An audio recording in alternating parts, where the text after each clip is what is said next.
Sir. Okay, so I would like to call to order the Special Finance Committee budget hearings, the first being July 20th, 2020 at approximately 1:02 p.m. Can I have a roll call, please? Counselor Renee Villarreal, Present. Counselor Roman Tiger Abeta, Here. Counselor Carol Romero Worth, I'm here. Counselor Jamie Cassett Sanchez, Here. Counselor Signe Lindell. Here. I believe I have everyone. We have a quorum. Okay, the next item is approval of the agenda. We will have brief remarks by the chair. Then item 5 is a management presentation of the operating budget. Item 6 is department reviews. The departments, first of all, there'll be a budget overview. And then we will look at the public works budget, which includes parks, public utilities, and then BDD. Mary, are there any changes to the agenda? No changes, Mr. Chairman. Any changes from the committee? Can I have a motion? Move to approve. Second. Okay, we have a motion and a second. Can I have a roll call vote, please?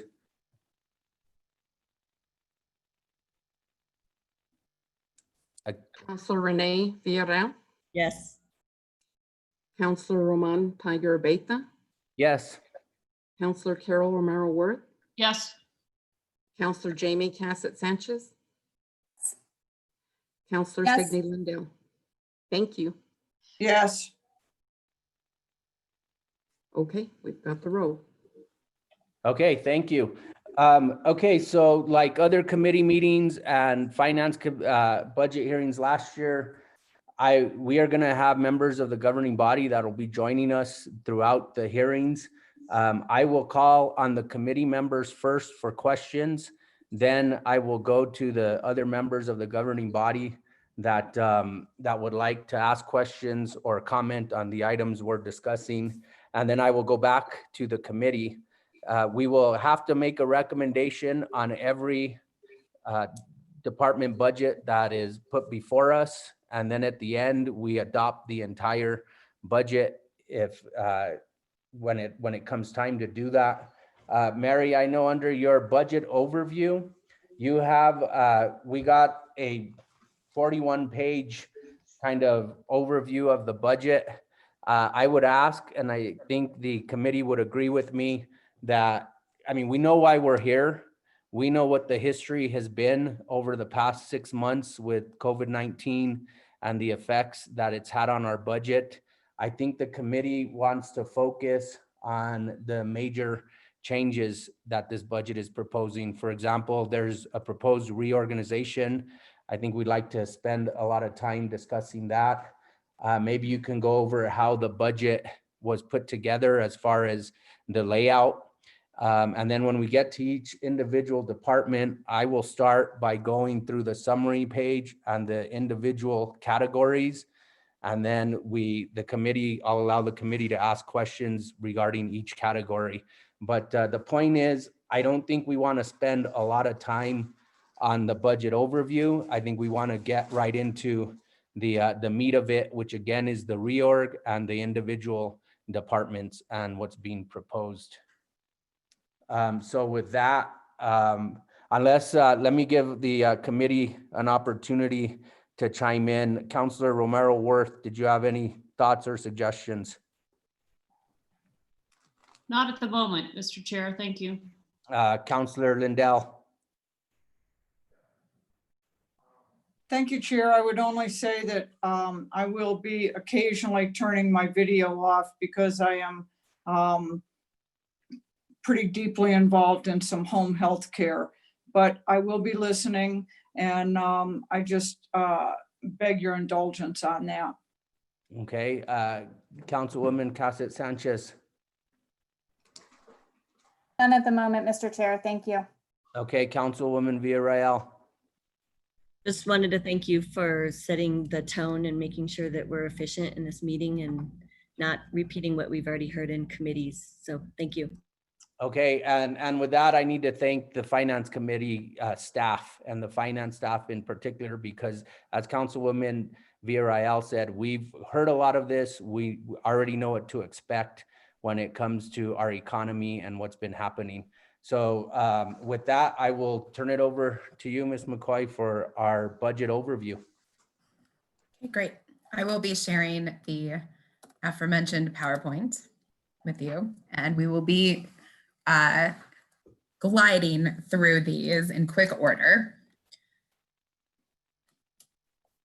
Can you all see the screen? Yes, I can, yeah. Okay. Great. So I would invite the mayor is also on the call if he wanted to say a few opening remarks about the priorities included in his budget. Thank you, Mary. Thank you, Chair and members of the committee. In the spirit that the chair said, I'll make this very quick. A lot of this budget, in spite of the uncertainty of the times within which we're working, the volatility, uncertainty, the complexity and ambiguity of the economy, really builds on the last 2 years. Our themes continue to be equity, inclusivity, opportunity, and sustainability. We're modernizing city government and continuing to make sure that the government operates efficiently and effectively. And we're continuing to invest in people, families, neighborhoods, jobs, and essential services. This is a budget that, as you know, contains no furloughs beyond September the 4th, no layoffs or rifts because of COVID-19, and no salary cuts other than for people at the level of directors. And that's really made possible by the incredible work done by Mary and her team, Byrne and her team, the city attorney, our city manager, and every single member of our department heads who have really done extraordinary work. First, assessing the likelihood that we'd need to make a 42% cut in their operations, plan for the worst, hope for the best, and then have come together around a series of proposals that I think you'll see keep us flexible, agile, resilient in the face of uncertainty, while maximizing our ability to deliver community services to the people of Santa Fe. So with that, I'll give it back to you, Mary. Thank you, Mayor. We'll move on to one of the focus points that the chairman indicated he wanted to spend some time on, the reorganization proposal that we've included. I will turn it over to Jarrell, our city manager, to walk us through this. Good afternoon, members of the Finance Committee. So in light of trying difficult times, it felt very important, even with the budget cuts we're facing, to bring forward a budget that provides a reimagined city government. So even in the face of all this uncertainty, it's actually even more important to continue to build on the progress we've made over the last 2 years. So in our budget proposal, you will see 5 significant reorgs. The first 3 I will walk through shortly, but to draw your attention to are three new departments: community engagement, community development, community health and safety. Again, our focus here now, especially in these uncertain times, is really on the needs of our community and the long and uncertain time frame we're working within. This budget also proposes to separate Parks and Rec and creates a grants management division. So as you'll see on the next slide, the first big department reorganization is the creation of a community engagement department. This puts constituent and council services under the clerk's office. This creates a central hub for all of our external communications, resident outreach, and as we all are living in the world of virtual meetings, which when we get to the point where we're all meeting back in person, we want to be able to continue to build on the opportunity of the technology. So creating a centralized place to again, streamline all of our outreach and resident activities. The second big proposal creates a community development department. This merges 6 of our external facing departments. You see here affordable housing, arts and culture, economic development, planning and land use, recreation, and tourism. Again, this allows, the intention here is to continue to align missions, focus resources, and all move in the same direction in providing the necessary services and opportunities for our residents and broader community. The last proposal is something that has been talked about in various iterations over the course of many different administrations, but really I think also meets the moment we're in right now. And this is the creation of a community health and safety department. This will be made up of police, fire, emergency management and safety, and community services. The creation of this department allows us to continue to build on our public health approach to public safety, and really, again, merging, aligning our resources and leveraging all of the funding sources to ensure that we are providing the right level of service in the right time and in the right place. And so, as you saw on one of the slides above, one of our my proudest achievements in this budget is that the community services budget is not facing a cut. When we started this, everyone was looking at a 42% cut. That is Herculean, brutal for all, and through a number of measures which Mary will walk through, we've been able to hold that harmless. And so in this moment, especially, being able to make sure that the services that we provide to our residents, to our most vulnerable, and those in need, stands steady, and allows us to really continue to again leverage. So these are some big, bold proposals. I think, bold changes for better services is our intention here, and I think really seeks to continue to move the city forward. Okay, I want to pause right there, and I want to get the committee's reaction to the reorganization. Councilwoman Romero Worth, did you have questions or comments you wanted to make at this time regarding the reorganization?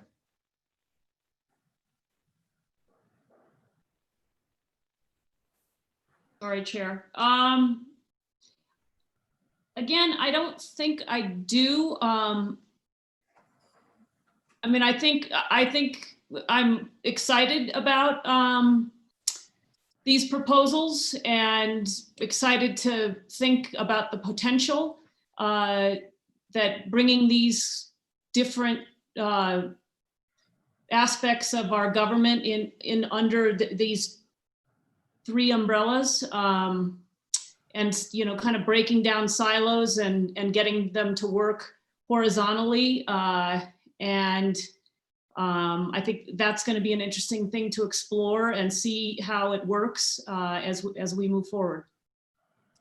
I probably will have some questions about, how this, when we get into the numbers, how this works. But overall, I think it's an exciting proposal, and I'm interested in the potential. Thank you, Mr. Chair. Thank you. Councilwoman Lindell. Thank you, Chair. I think anytime that we can try to create efficiency, we're headed in the right direction. I mean, I want to have a good discussion about some of these budgets and how these departments will be able to interact and be under one roof. But I think it does add to efficiency. And, part of it is that, well, we've always done it that way. Well, we were pressed to find a new way to do it. So I'm just looking forward to chatting about these budgets. And I think that it was something we had to do. We have to find more efficiency within the city budget. Thank you, Chair. Councilwoman Villarreal. Thank you, Mr. Chair. I think overall, I'm not opposed to some of the aspects of the reorg, especially if they result in budget savings. which we probably need to get into more in detail when we actually delve into each of the departments. So I look forward to that conversation. I think the two biggest issues I have is the capacity in leadership of larger departments and how they will be managed overall, and the capacity to do that if we're not hiring anybody new. I think the other piece is looking at specifically the separation of Parks and Rec and the fact that we've done that before. And I don't know if we've had conversations with staff that have been part of that change and understanding what didn't work when we did that and what worked well when we actually combined them back to Parks and Rec. So I look forward to having more of that deeper conversation because I don't want people to get lost in the mix when we start reorging. And so I think it will also, I would need more details about if there's efficiencies and if there's an actual budget savings by doing the reorganization. So we'll get into that when we get into the specifics. Thank you. Thank you. Councilwoman Cassette Sanchez.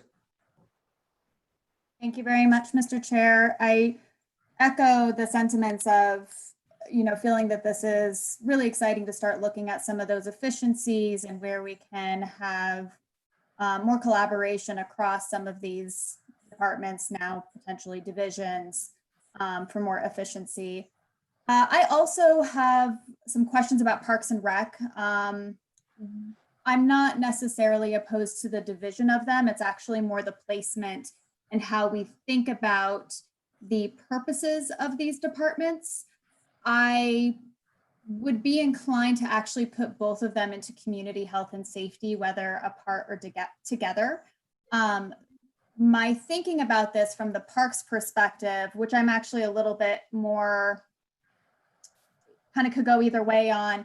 I know a lot of times with parks, we think about the maintenance of parks. And I do think that we need to look at the fact that our parks department also takes, does maintenance for trails and medians, which I do think should be in public works.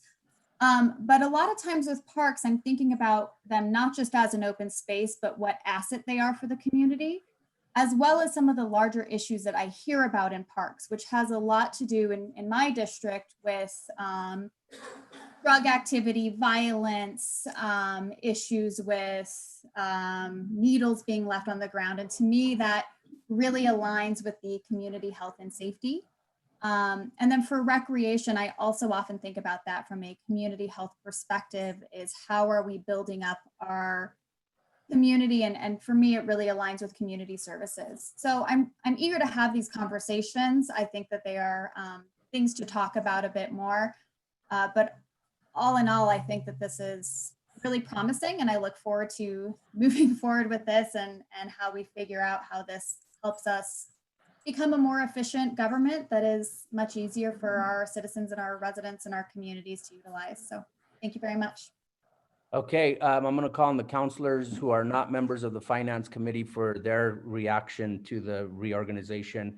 Councilor Garcia, did you have any comments you wanted to make? Thank you, Mr. Chair. We appreciate it.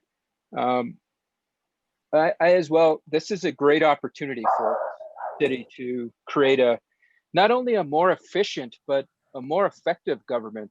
I think effectiveness is what we all strive for. And if reorganizing can help that, I am all for it. So I'm excited to learn more about this process and the potential that can provide. But I do have some concerns in regards to who's going to be leading the departments. If we're not hiring new folks, how does that new restructuring look like? And I'm assuming we'll learn more as this process goes on. The Community and Health and Safety Department, that's one thing that really I'm looking forward to diving into, because I think we as a city, we need to start looking at how we can provide a more holistic and safe environment for our citizens. And I think this reorganization allows for that opportunity. But I as well, I'm excited. I'm looking forward to seeing what's presented. Thank you, Mr. Chair. Thank you, Councilor Garcia. Councilor Vigil Koppler. Thank you, Mr. Chair. I think it's important to examine how we do things in this city. And it's okay to take some chances and move things around and focus on efficiencies and effectiveness. So my goal with the reorganization will be to follow the chain of where the FTEs, full-time equivalent positions, came from. When current department directors are maybe slated to fill some of these jobs, I would wonder what advertising will occur, especially the exempts, and what status changes will occur, which I'm mostly referring to exempt status to something else. And we'll have a keen eye toward what the personnel rules say about filling positions, and whether an exempt employee is hired, will they serve a probationary period? And then also just an eye toward making sure that employees are treated fairly, and that people who are in exempt jobs don't really have the right to classified jobs unless there's a competitive process, I'm thinking. But overall, I'm interested in how the exchange of FTEs came from, where they came from, and what budgetary measures, whether they were cuts to other departments to get there, or were they added funds to make it happen.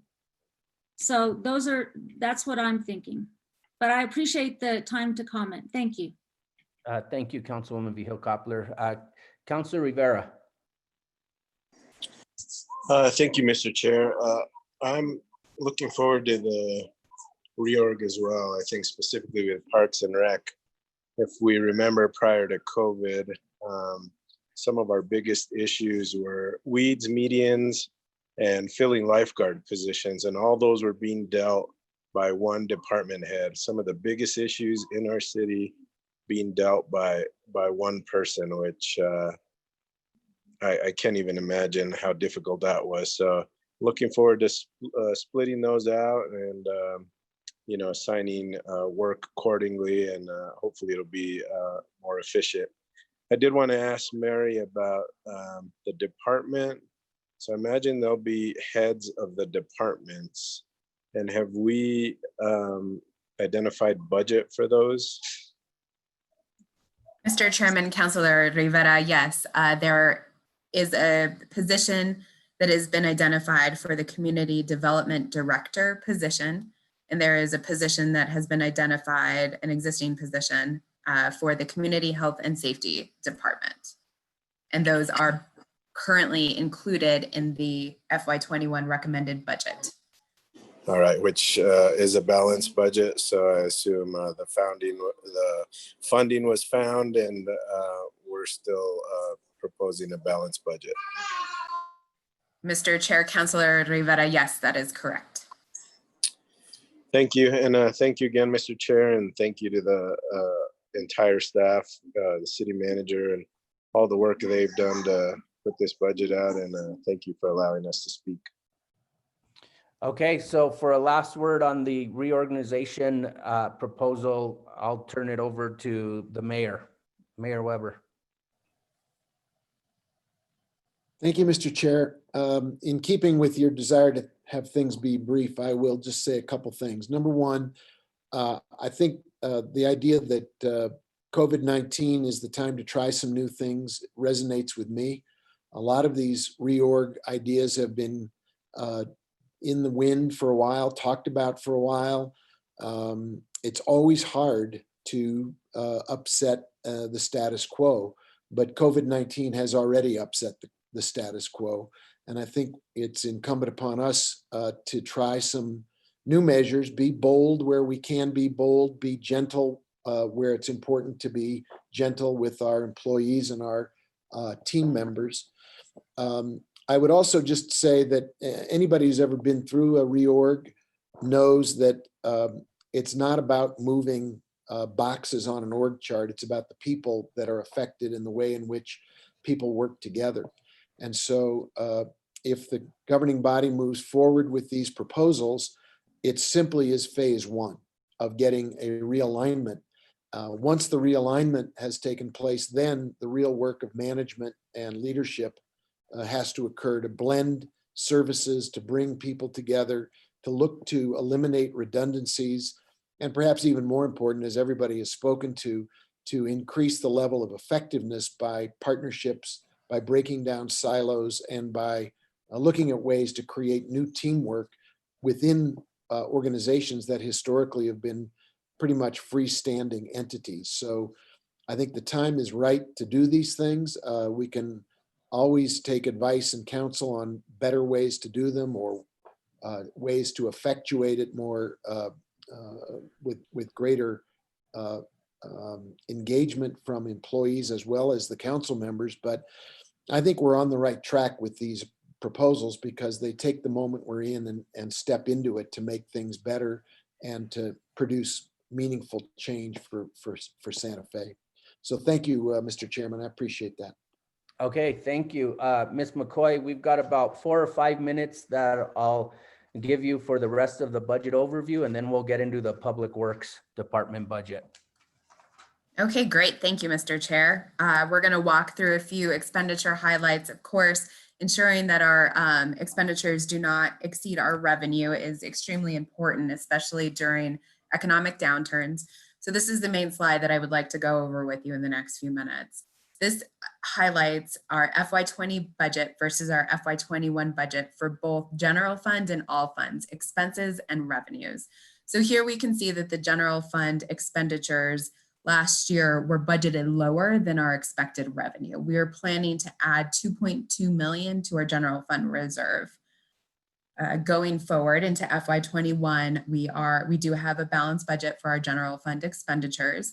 The difference for our expenditures is approximately 10.6 million or 10%. Again, given that revenue is higher than expenses last year, we're looking at about a $13 million or 12% decrease from our general fund revenues. On the all funds picture, it gets a little bit more complicated. Our revenues, our expenditures are going to be decreasing about 71 million or 18%. Our recurring revenue is on track to generate about 312.5 million with our current estimates. That's a decrease of about 21% or 82 million. Because our general fund expenditures our all funds expenditures total 320 million, we did have to dip into our cash surplus to the tune of 22.4 million in order to, as a one-time non-recurring revenue measure. This 22.4 million is being taken out of approximately 18 different funds, and we'll give you a highlight of those funds as we move on. So our total decrease for revenue, all funds, recurring revenue, and our cash reserves, the decrease will be about 60 million or 15%. So Okay, moving on, let me this stop is, you there real quick, Mary. yes. So we were projecting, and again, the projections were based on, I mean, we really didn't know because everything was shut down, but what we were hearing was 100 million. So now that we've gotten more data, we got 2 months worth of GRT and other information. Instead of 100 million, is it correct to say we're projecting 82.9 million? In our revenue, that is correct. We have a slide highlighting those differences between our spring forecast and our summer forecast later Okay. on. Okay, yeah, like I said, I just wanted to make the point because we had been hearing 100 million. And so I want to, where's the bridge between 100 million and what this budget is proposing? Okay, moving forward, our personnel costs are being reduced by approximately 7.5 million, our operating expenses by 19.6, and our capital by 16.7. I'm going to fast forward through some of these slides. This is one that I did want to highlight. However, this is a retirement incentive that we are proposing. It's $1.5 million incentive to encourage vacancies through attrition within the city's organization, which would eventually reduce the cost of salaries and benefits for the city of Santa Fe. This monetary incentive would be a lump sum of $15,000 for retirement eligible employees. This will be on a first come, first served basis and a one-time program because we are not guaranteeing that it would be offered in the future. I'm going to turn the slide over to our budget officer, Alexis Lotero, to give you a brief highlight. Our FY21 recommended expenditures is 320.7 million, which represents a 70.9 million decrease from FY20. Salaries, as usual, are the largest piece of the pie chart, but our deficit will be managed with the use of surplus cash balances, which will be a one-time non-recurring measure to deal with this crisis. And as Alexis has highlighted, this is a one-time non-recurring measure. This is very similar. I'm not sure if you all saw in the news last week, the Legislative Finance came out with their FY22 estimate being close to $1 billion shortfall for the state. And this was one of the examples that the Legislative Finance Committee staff gave as an opportunity for the state to balance their budget as well, utilizing surplus cash balances. So really the focus of those balances are across these 18 funds. The one that I would like to highlight in the interest of time with you would be the rail yard properties.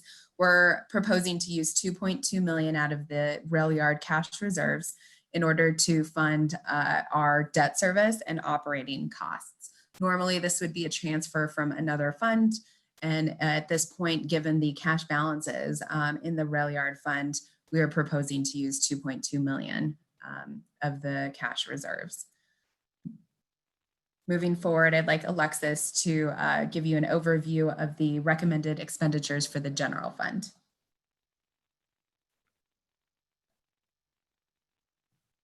The recommended expenditures is 92.8 million. This ensures that we maintain or meet our 10% mandate. So we are fiscally responsible and we can manage through the fluctuation in our FY21 revenues, which we, as was stated before, we can't use history to project. So we're going to be doing this on an ongoing basis. And Alexis really hit the nail on the head there. Given that the data is limited, we have a few more months of data, as the chairman stated, but being able to maintain the 10% in our reserves for FY21 will really help us be able to be more resilient and manage through any of the fluctuations. If there is a decrease in our revenue sources that is higher than what we are planning for in our FY21 budget. Moving forward, I will, these next two charts are available in your budget book. This is the all fund expenditures by department and the general fund expenditures by department.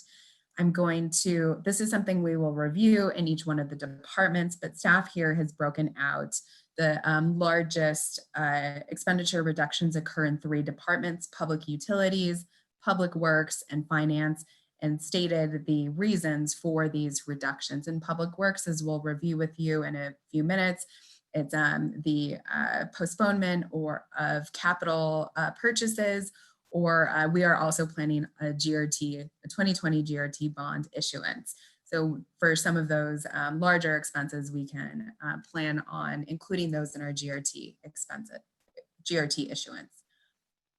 Here, similarly, staff has given us an overview of the major reductions by category. We'll be diving into each one of these as we move forward in our department review with you. As far as the economic update, I will let Brad briefly speak to the next few slides, and he'll take us through that very quickly. Go ahead, Brad. Thank you, Mary. Good afternoon, Chairman, councilors. The national economic data, pretty much as everybody expects, I'm going to steal a line from candidate Al Gore: everything that's supposed to be up is down and everything that's supposed to be down is up. Specifically, unemployment should be down, and we've seen a substantial increase. GDP is down, and we'd rather see it up. Next slide, please. We were talking about volatility and the decision-making around the $100 million forecast. And what we have here in this chart are three primary investments. The US dollar is the largest, deepest market in the world. There's more dollars traded per day than any other commodity, stock, bond, or any other instrument, financial instrument. And you can see from top to bottom, it's the white line. It had an 8% change in the value of the US currency. We're talking trillions of dollars. And so that's huge volatility, all based on uncertainty. The second one is I'd like to point out is gold. It's on the far, it's in a green bar. And about the same time the dollar is going crazy, you see gold fall from about $1,700 an ounce to about $1,450 an ounce. And so again, another substantial change. And over this whole period of time, we saw oil drop from 60 to a minus $35 a barrel, or nearly $100 price change. And the first time people were being paid to take oil off suppliers' hands. So this is the type of volatility that the markets had, that we were trying to forecast a revenue decline for the city. So I just want to let you know that there's a lot of people out there that were uncertain at that time. This is the New Mexico initial claims and continuing claims. I'd like to point out the March 28th date, where initial claims actually exceeded the amount of continuing claims. That there were almost 28,000 initial claims that week, and yet there was only 20,000 outstanding claims. And you can see how it is transversed through this crisis. That's almost a 9.3% unemployment rate for the state. Next. Here for the county of Santa Fe, this is a disturbing trend. The last two, we sort of peaked early in April, but then had a nice consistent decline.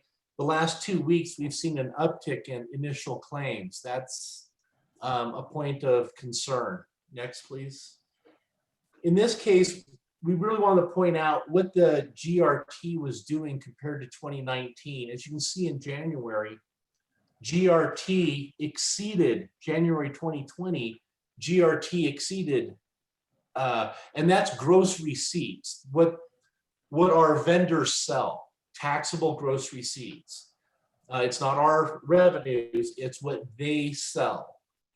And you can see that in 2019, GRT, the number of sales in the city increased, but we're decreasing in 2020. One bit of good news was the uptick. The seasonality effect seems to be holding between April and May. And so really curious to see what happens in June if we get another uptick in GRT, still down from the 329. Here, again, airport enplanements, deplanements, pretty much, have fallen. Some recovery, there is recovery, but it's muted. Same with hotel occupancy. You can see that we had a substantial drop, but all three indicators are increasing at the moment. And Mary, I So thought as you were. Brian mentioned, there is, extreme uncertainty and volatility in what we are facing over the course of the next year, as the pandemic will guide the course of our economy over the next year. We've reviewed this with you before. It's a different approach to forecasting, trying to understand when and how and at what capacity different sectors may open. Here's a few of our revenue assumptions. Again, going back to the swoosh recovery as a metaphor, the Nike swoosh, we do understand that travel restrictions and capacity limitations and social distancing will again govern how our economy operates in the next year. Again, as I mentioned before, the state is facing about $1 billion shortfall given the state, we are the state's capital, and many of our offices, state offices are located within Santa Fe. This is something that we are looking at to see how the state reduces spending, if it's in contractual services or capital or personal services and benefits, and how that may impact the city's economy. And of course, this potential for a second wave. Here we have the $312.5 million in recurring revenues, primarily from taxes like GRT and lodger's tax, and fees and services like the utilities. I'm going to move through these very quickly. This table can also be found, it's the all funds revenue source table in your budget book. This shows what we've highlighted before. GRT will be decreasing, not the original 30% that we had forecast in FY, earlier in the spring, but actually 19%, which is much more in line with the April and the May GRT distributions that we have received from the state. So utility fees, again, this was originally forecast about twice the decline given the initial cash receipts data that we saw in April, and now it's bounced back in subsequent months. So we have revised these revenue sources. Here, I'll just go through this, briefly. This is a comparison between our spring forecast and the summer forecast for FY21. Highlighted that significant change in GRT revenue, given the fact that we have additional data and additional months worth of information to base our forecast on. The utility revenue, as we talked about earlier, lodger's tax, however, remain unchanged given the capacity limitations that we are facing. So this is what the chairman had asked for earlier on. I really would encourage you, if you have any questions, we can walk through this in more detail later. This is just a highlight of the limited information that we had back in the spring when we were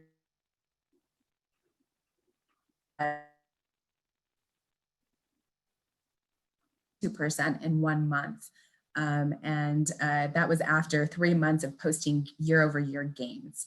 So since the spring where we saw this initial data, we've had additional information, and now we understand that it's for the month of May, the cash receipts have decreased, but only 1% as opposed to the 22%. Brad, I will let you briefly review our taxable gross receipts by sector. And in this case, again, retail trade, there's a number of them. Retail trade this year is how much, what percent they make up of total gross receipts. And retail trade is the largest component of taxable gross receipts. Accommodation and food service, again, is number 2. Construction, other services except for public administration, professional and scientific. The top 5, Brad, can you give a specific example in each category? Like, give me a specific retail trade, a specific business that's considered retail trade. Retail trade would be any of the auto stores, discount auto. We pay sales tax or gross receipts tax on the replacement of our tires. Target stores, any of the replace that you don't buy food. Okay, and then what's accommodation and food? So that would be any of your restaurants. Okay. Would be food service, and accommodation would be your hotels, beds or primarily hotels, motels, and the like. Okay. Construction, again, it's going to be the construction, people out buying the 2x4s, the concrete, the labor to construct all of the apartment buildings. Other services, administration would be the bookkeepers, accountants, things of that nature. professional scientific, that includes the film industry as a big part of it. Also, you would find, some of our Descartes Lab or the software companies or other service providers. Healthcare would be Christus St. Vince and Presbyterian. All of the other elective, because medical is also exempt from GRT, except for the elective ones. So you would think of the plastic surgeons, that sort of, non-emergency like.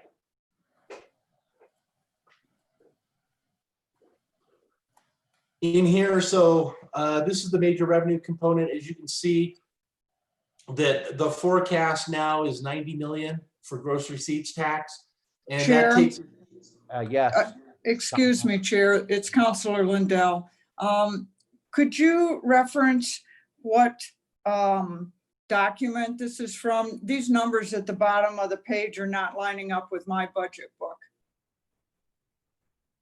so for Yes, the. of course, Chairman, Councilor Lindell, this is the FY21 overview PowerPoint presentation. We are on page 38 of the PowerPoint presentation, and I believe I emailed that earlier this morning to the councilors. So you can find that in your email box. It is also posted. Legislative Council Services helped us post the PowerPoint earlier today as well. Thank you, Chair. Mr. Chair, Yes. can we just go back to the previous slide real quick? Yes. So on this, is this for particular, the major components of our GRT by sector, is this for a particular time? Is this historical, or is this looking forward, or is this under this current budget, what we're thinking? This data came from Tax and Rev through the chair. It is as of May 2020 RP 500. Thank you, Mr. Chair.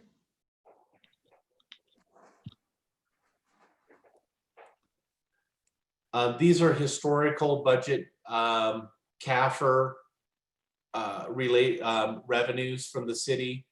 I just want to point out that FY21 budget is the same as the 2012 budget, or it's really in line with the Great Recession where revenues were at that point in time.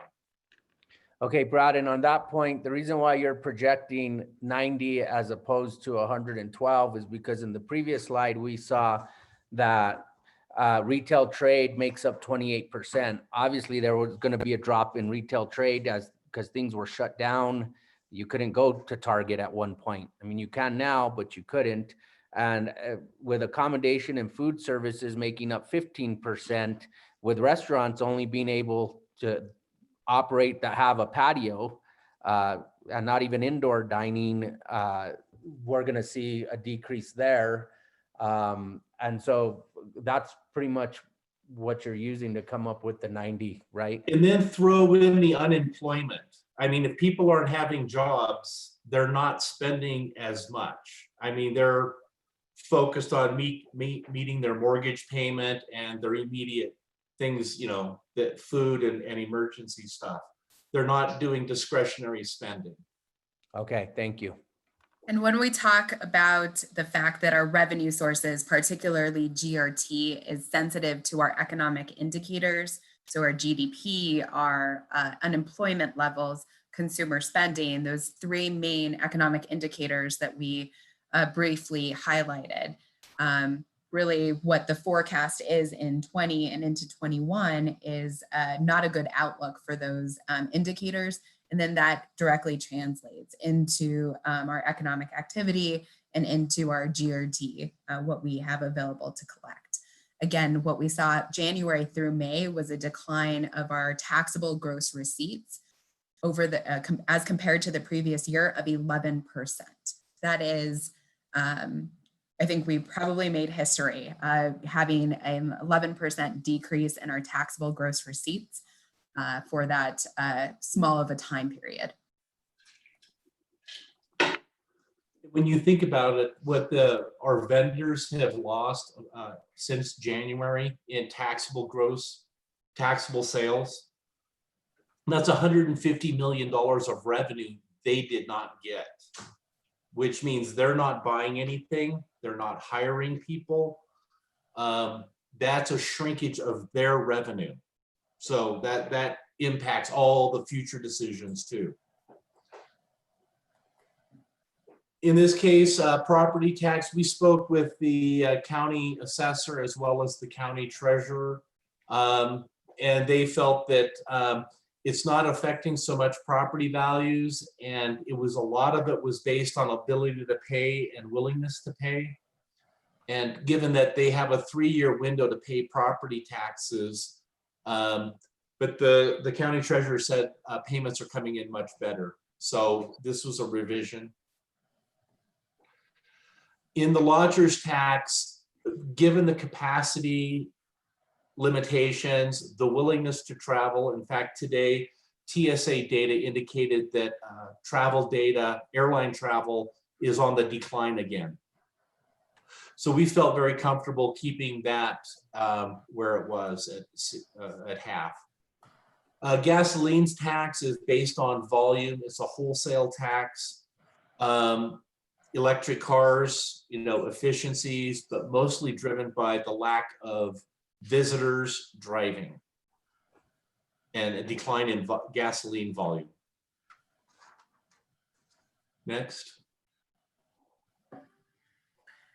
So as we move forward over the next 11 months ahead of now, what we have committed is to submit a budget where our expenses don't outpace our revenues, and that we are going to come back to the governing body as we do get additional information with revisions to our forecast and with budget adjustments if necessary. So this gives us a calendar where we can move forward over the next 3 quarters to make those adjustments. With that, I'll turn it over to the mayor or to the chair for closing remarks.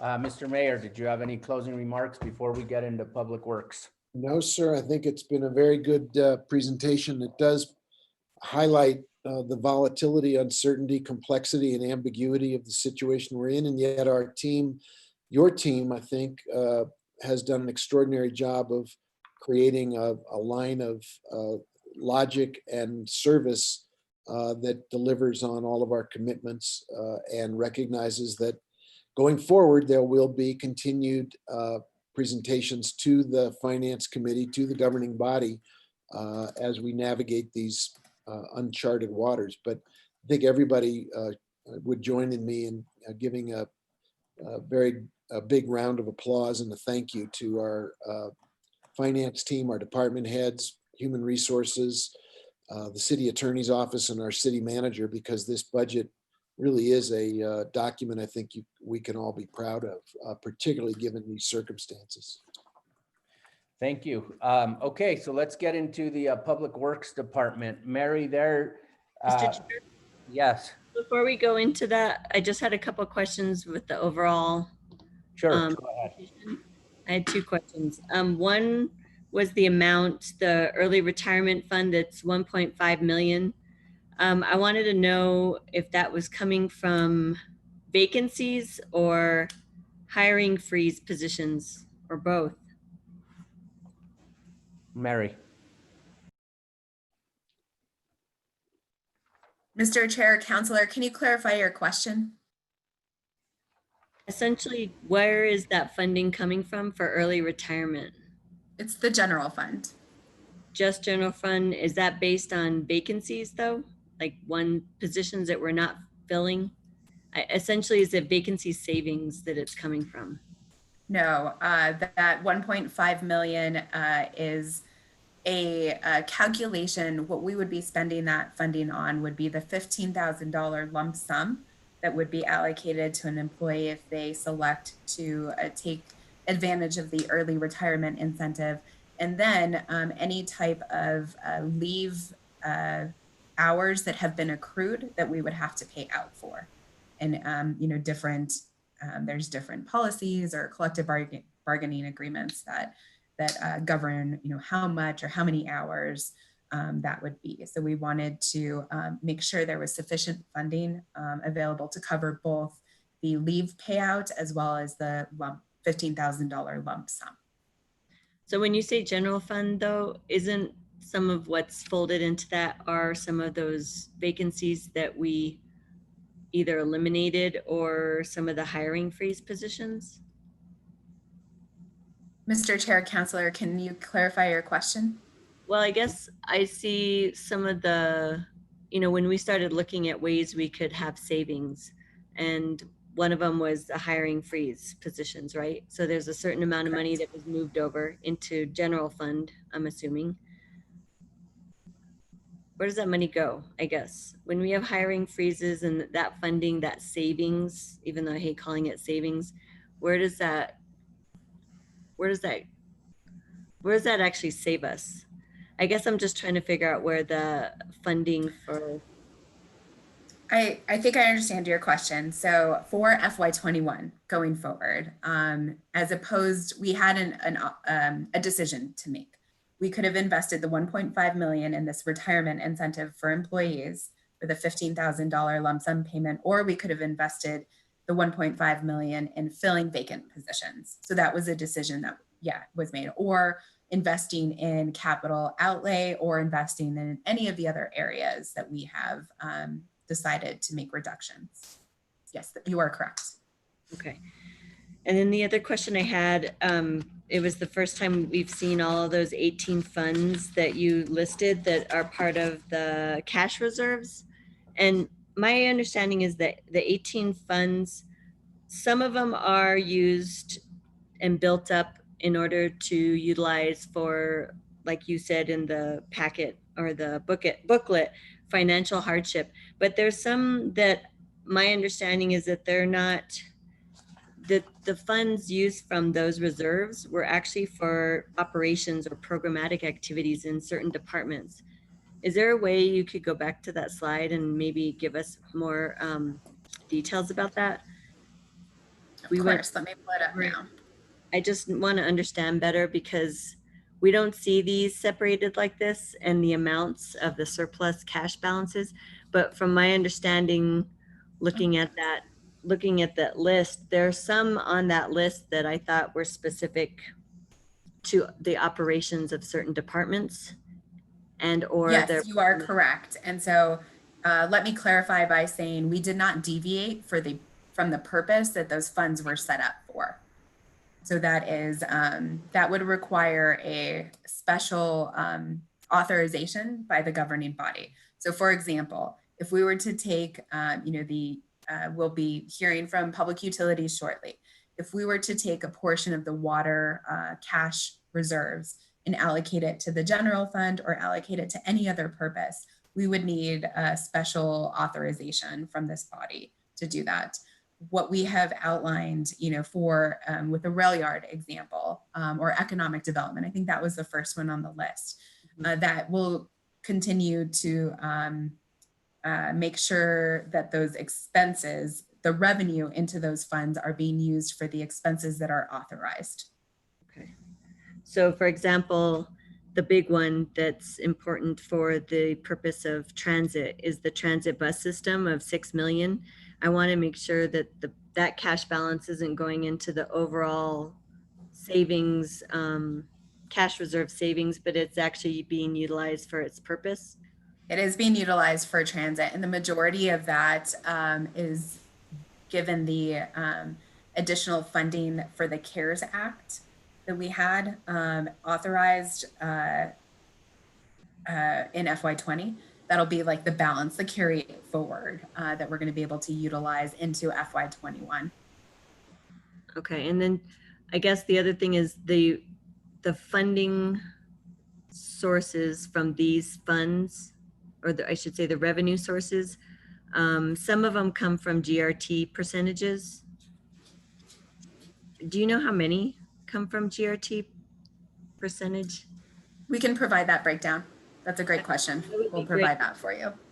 Because I think it's complex, and from my understanding, some are from GRT percentages and others come from other revenue sources, and it would be good to understand that each one. I know some have obviously very high balances and others are very small, but it would be good to understand how that revenue gets generated and why it gets built up and why it isn't used, or maybe it is used and we're using it for a different purpose. But I just want to make sure that, I think it would just help to understand that better. Yes, I agree. Thank you, Counselor. Thank you. Mr. Chair, on this chart.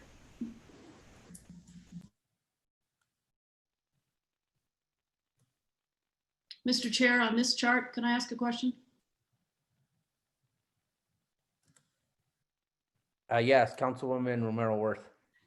So I too had a couple questions on this. What, is it possible to know what the surplus cash balances are for each of these funds? And how did you decide how much to take from each fund? Is it a straight percentage across the board? And I assume that we don't anticipate having to pay back any of these funds, but if we are, I guess I'd like to know that. I know that I think during the last budget crisis, which was before I was elected, we borrowed, I believe, from one of the utility funds, and we do have an obligation to pay that back. I don't think we've fully accomplished that yet. So just curious, whether, given, I guess maybe we don't have to pay it back because you're not moving it from one fund to another. You're, say, from one of these funds to the general fund, you're using it within the purpose that it was outlined for. But I guess I'd be curious, what percentage of that fund you're taking and how you decided on how much. Mr. Chair, Counselor, yes, we can provide those tables. They're essentially fund balance tables that you're requesting. So we can go ahead and provide that and add in the calculation of the percentage. Okay, Councilor Rivera, I know you had a question on this point. Go ahead. Thank you, Mr. Chair. Mary, on that same chart, ESD is showing some savings of about 940,000, I believe. I'm just curious as to where that money's coming from, because from what I remember in the past, they operate pretty lean. So just curious about that one. Yeah, so we are projecting cash balances to be able to cover the amount that we're going to have to take out of the balances to the tune of that I believe you're correct. It was 900,000. Let me validate that. But the table that Councilor Romero Worth asked for will show exactly where those reserves are sitting. Okay, I'll wait for that table. I assume you'll send it to more than just the Finance Committee, the whole governing body. Thank you. Yes.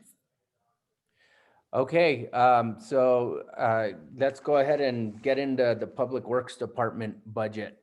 And we have our budget book. The table starts on page 98. But you also, Mary, you sent a detailed PowerPoint presentation earlier today, I believe, with the Public Works Department proposed budget. Is that correct? That is correct. And okay, so do all the Councilor Lindell, do you have that? You're on mute, Councilor. Thank you, Chair. I do have an overriding question I'd like Mary to address that we see throughout the budget. Is now an appropriate time to ask that? Yes.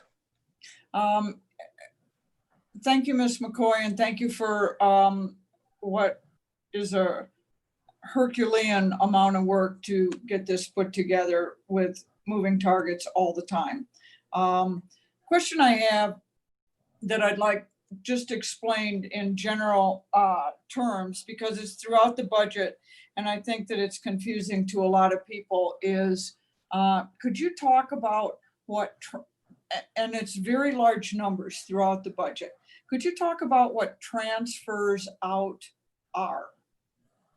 Yes, we have our staff, our budget staff, Andy Hopkins, that can go into more detail, but I'll try to provide some high-level context. You know, a few years ago, we had about 700 funds as part of our chart of accounts. With the upgrade to Munis, the finance team shrunk that chart of accounts down to about 70 funds. But regardless of whether you have 700 or 70, if there are what we call inter-fund transfers. So for example, in previous years, if there was a shortfall in a particular fund and the fund's revenue source, but we did not want to decrease the expenditures in that particular fund, we would do a transfer from the general fund as essentially a subsidy from the general fund into another fund to support the activities. So that would count as a transfer from the general fund into the rail yard fund or any other fund to support the debt service or the operating activities. It is quite a large number, and Councillor, you are correct for pointing this out. It factors in both on the expenditure side with a transfer out and on the revenue side with a transfer in. So I will turn it over to Andy to walk us through a bit more of a technical description. Well, yeah, what I'd like to be clear about is that on nearly every part of the budget, we are seeing that transfers out are going to be non-existent. So what does that, in non-really technical terms, what does that mean to this budget? Andy, go ahead. Thank you, Mary. Thank you, Mr. Chair, Councillor Liddell. In some cases, you might see, like, for example, in affordable housing, because that budget was kind of pared out of other areas that may have had transfers before. Those transfers have gone away because there's no longer need for them. In some cases, they were one-time or limited term transfers for one purpose or another. In general, transfers are used for a variety of reasons, but it all really comes down to the revenue may exist in one fund, but the money is spent in another fund from one way or another. One example of this would be debt service, where we have various debt service funds that pays for the city's bonded debt, but we receive the revenue in a special revenue fund that may get distributed to a variety of different places. So it needs to get transferred over to the debt service fund to pay the debt. Revenue distributions in general are a large source of transfers. For example, in the past, historically, we would receive lodger's tax in the general lodger's tax fund, and then that would just be distributed to the various entities that are users of lodger's tax within tourism and arts. This year, of course, as some of those transfers have gone away, as Mary mentioned and as the overview mentioned, there are some transfers that are no longer necessary because of the consolidation of funds with our new chart of accounts under the new financial system. So some of those transfers drop out just because, you know, the fund that it was transferred to and the fund that it was transferred from are now the same fund. So a transfer is no longer necessary. The money is sitting in the fund where it will be used. So Andy and Mary, so as we go through the budget where we see it transfer out, you can explain to us at that time what that is specifically, right? Am I right? Yes, no? Yes, Mr. Chair, yes. Okay. So Councillor Lindell, as we go through the budget, we need to ask specifically, we have here transfer out, what is that? And that they should be able to explain to us. Is that okay? That's great. I just think it's very, very large sums of money that show up on almost every spreadsheet on this budget, and that we need to be pretty clear about it. And I think the public wants to be clear about it also. Yeah, I agree. And we'll ask that specific question where we see it throughout the budgets that are presented to us. Councilwoman Villarreal. On that same point, I would hope that we can also explain some of those other categories. You know, we understand salaries, wages, and for the most part, I understand what contractuals and utilities are, but I would like to understand like why each department has its own repairs and maintenance, And then each of them are broken down by insurance. And then the other big one that I really don't understand what's in that particular category, pretty large for each department, is the others operating costs. Yeah, so as we go through the budgets, we will go line by line and we will ask for an explanation, Mary. And then if we have additional questions, I will allow the committee to ask for each specific one, because I'm sure there's a category that we will all have questions on. Thank Of you. course, Mr. Chairman, Counselor, we can provide a crosswalk between the categories that you're seeing in the budget book and in the PowerPoint presentations and all of the very specific line items. So exactly what is repairs and maintenance? What does that consist of? That's pretty simple. We can provide that. That way you can have it right in front of you and review it. Okay, I see, Councilor Rivera, you have your hand up. Is that an old hand, or do you have a question or comment now before we get into Public Works? Sorry, old hand. Okay, are we ready to get into our Public Works budget? Yes, I believe both Director Wheeler as well as John Romero will be joining us. So let me share the PowerPoint with you.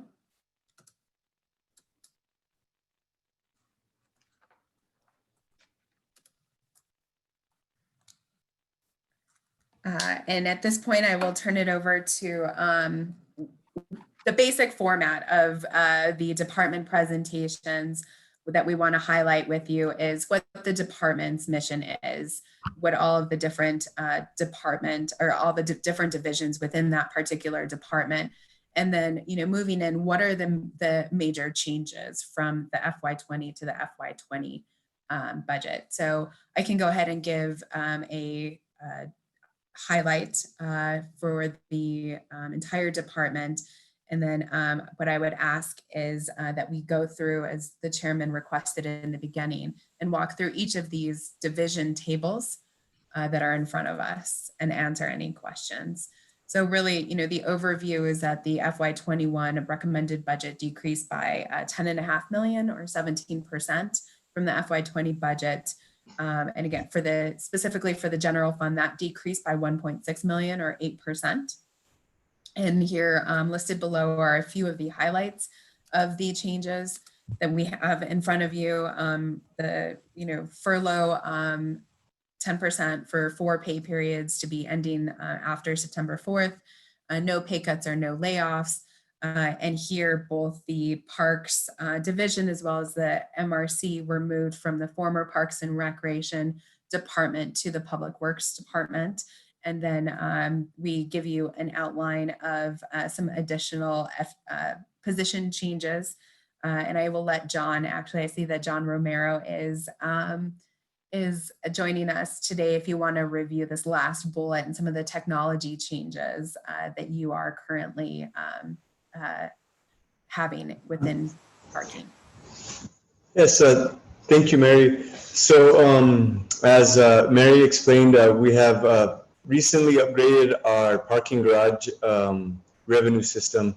It's a new revenue control system, and basically what it is, it's an automated pay station, which renders the need for parking attendants to be obsolete. So with that in mind, we are proposing to dissolve our off-street parking section within our parking division, as it's not needed anymore. And we'll be looking to reassign people within that section throughout different areas throughout the city. Thank you, John. So those are the major changes in the personnel categories. John, do you mind walking us through the mission of some of your divisions, and then we'll stand for questions on the changes. Yeah, so I'll go through these real quick, and I'll try not to read verbatim from the PowerPoint.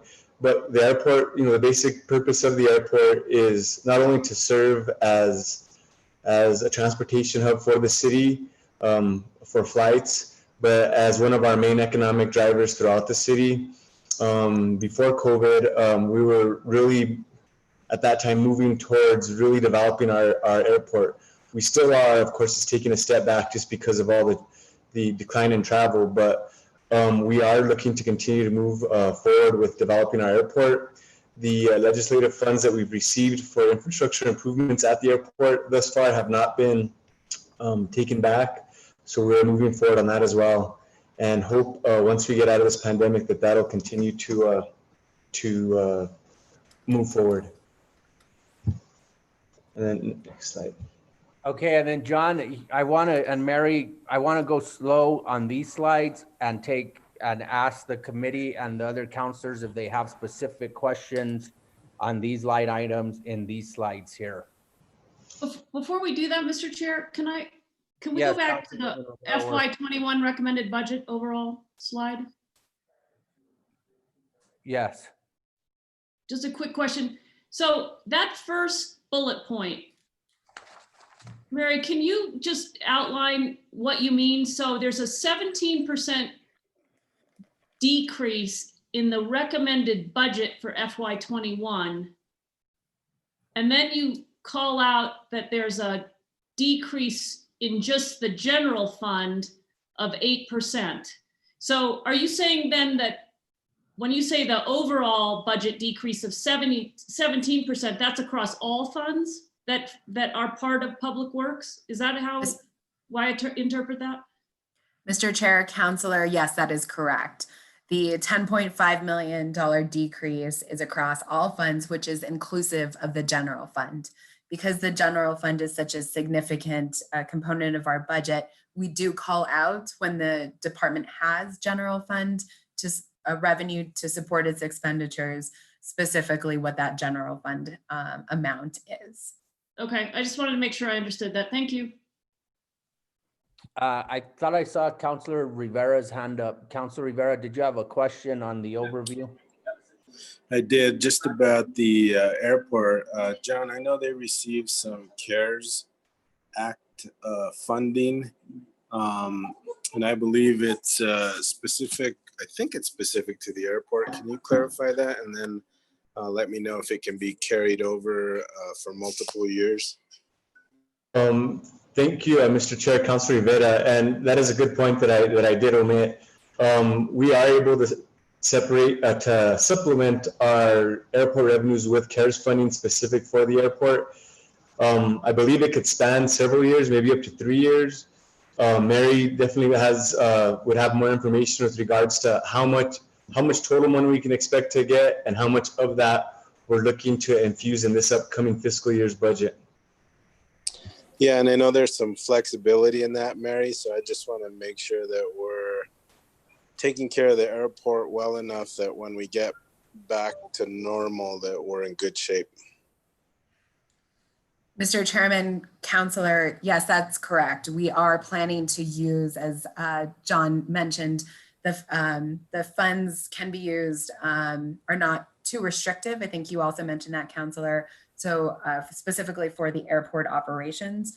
So at this point, we're planning to use the majority of the funds in FY20 and then support FY21 operations with about 500,000 of those CARES Act funds that were allocated. This is something that we discussed with the airport director, Mark Baca, as we were developing this budget. Again, if there is additional revenue that it goes unused in FY20, as we are closing out the fiscal year, we'll be able to come back. For example, if the estimate of 500,000 is too low and we can actually utilize 750,000, the process would be through the budget adjustment process. So we would be coming forward to you with a $250,000 budget adjustment where we could map out for you how we could spend those additional funds. Great, thank you. Thank you, Mr. Chair. Mr. Okay, Chair, on that funding source? Yes, Councilor Romero Worth, and then I see Councilor Vihel Coppler's hand is up. Is it possible to see, and I don't think we have seen, how the CARES Act funding is supporting not just the airport, but other aspects of city government? Mr. Chair, councilors, we have received CARES Act funding for both transit and the airport, and we are planning to apply to the state for additional CARES Act funding. Given the action that the legislature took during the legislative session, we are estimating that CARES Act funding from the state could total about 10 million. And so this budget, because we have not applied for that funding yet, and we have not received our allocation, we have not included that disbursement, if you will, from the states, or that allocation from the state's CARES Act funding for the city as part of our 21 budget. But we already have CARES Act, not prior, the initial CARES Act for what you're saying is airport and transportation. That is correct. Okay, thank you. I don't think I was aware of that. Okay, Councilwoman Vihil Coppler. Thank you, Chair. I am comparing two pieces of information that I got. One is in the budget book on a different page, 92, in the overview of Public Works, where it discusses personnel. And it says the MRC and Parks divisions are transferred to Public Works. It doesn't include marketing and special events position, which was transferred from Parks to the city clerk's office. So I kind of want to know the purpose of that. And then the other thing I have here, which it says it here, it doesn't say it in the other book, 2 positions transferred to finance to create a grants management position. So I'm wondering what 2 positions those were. I'm assuming they're in Public Works somewhere, what they were, and are they counterpart positions that are going to carry out the same function in finance? Mr. Chair, Councilor Vihil Coppler, I will answer your question on the 2 grants management positions. Then I will defer to the city manager to answer the reason for transferring the special events coordinator to the city clerk's office. So to start with the 2 positions that are being transferred from Public Works to finance for grants management purposes. One is vacant. One is a vacant position that will be transferred and reclass. It's a Keith Wilson's position at Transit. And he was a division director level, and it will not be a division director position. It will be a grants accountant. And the second position is our current grants administrator in the Public Works department. He will be we are proposing to transfer him to the finance department to assist with grants administration across the entire city. Okay, I'm assuming the focus will remain the same, because in the Public Works Department, we have a lot of national transportation safety grants that are available to us. And I just am wanting to make sure that the focus there isn't changed too much. Okay, then on the marketing and special events position, I kind of just want an overview of the purpose of changing that from MRC and Parks. This is Mr. Chair, Councilor Vihil Coppler. Thank you for the question. This was again in the interest in the creation of the community development, the community engagement, centralizing all our functions, again, in the midst of certainly this year's health pandemic. There will be fewer events directly at the GCCC, and there's been a lot of conversation over the course of a couple of years about centralizing that, and we do making sure that our special events are happening across the city. And so this is an opportunity to, again, streamline and make sure it's all coming from the same place. That was the theory of the move. Okay, thank you. Then just for Ms. McCoy, I'm wanting to see which documents I'm looking at that are current.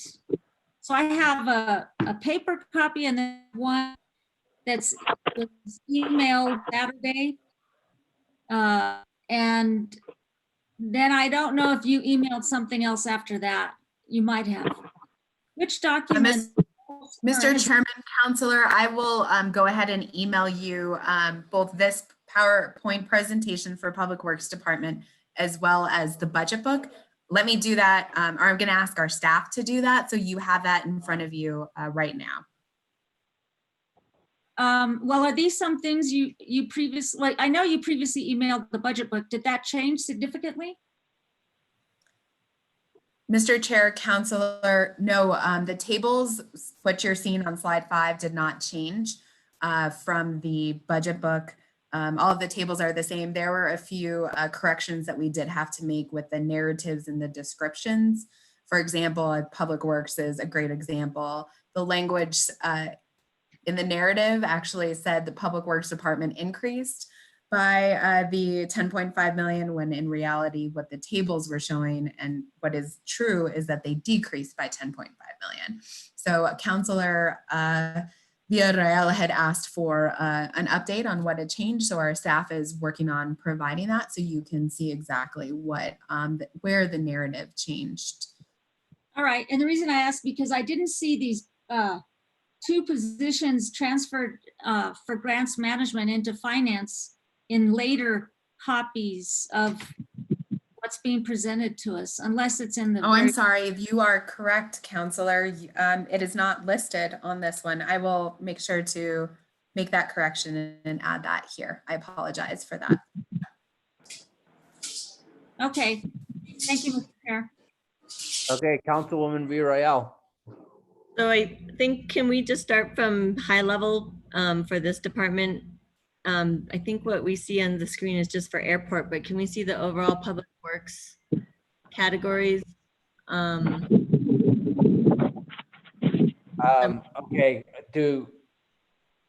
for what purpose? Because my concern is, I just want to understand. Somebody they have something specific, then these slides show specifics. Well, I want to understand the overall public works. I'm trying to find it on our budget book, but the overall line items that we discussed, because they're different from, this is just airport. I want to understand what it entails for contracts and utilities and repairs and maintenance. Okay, so Mary, would that be page 98 of the budget book? The one, the revised, well, the one that had the amendments.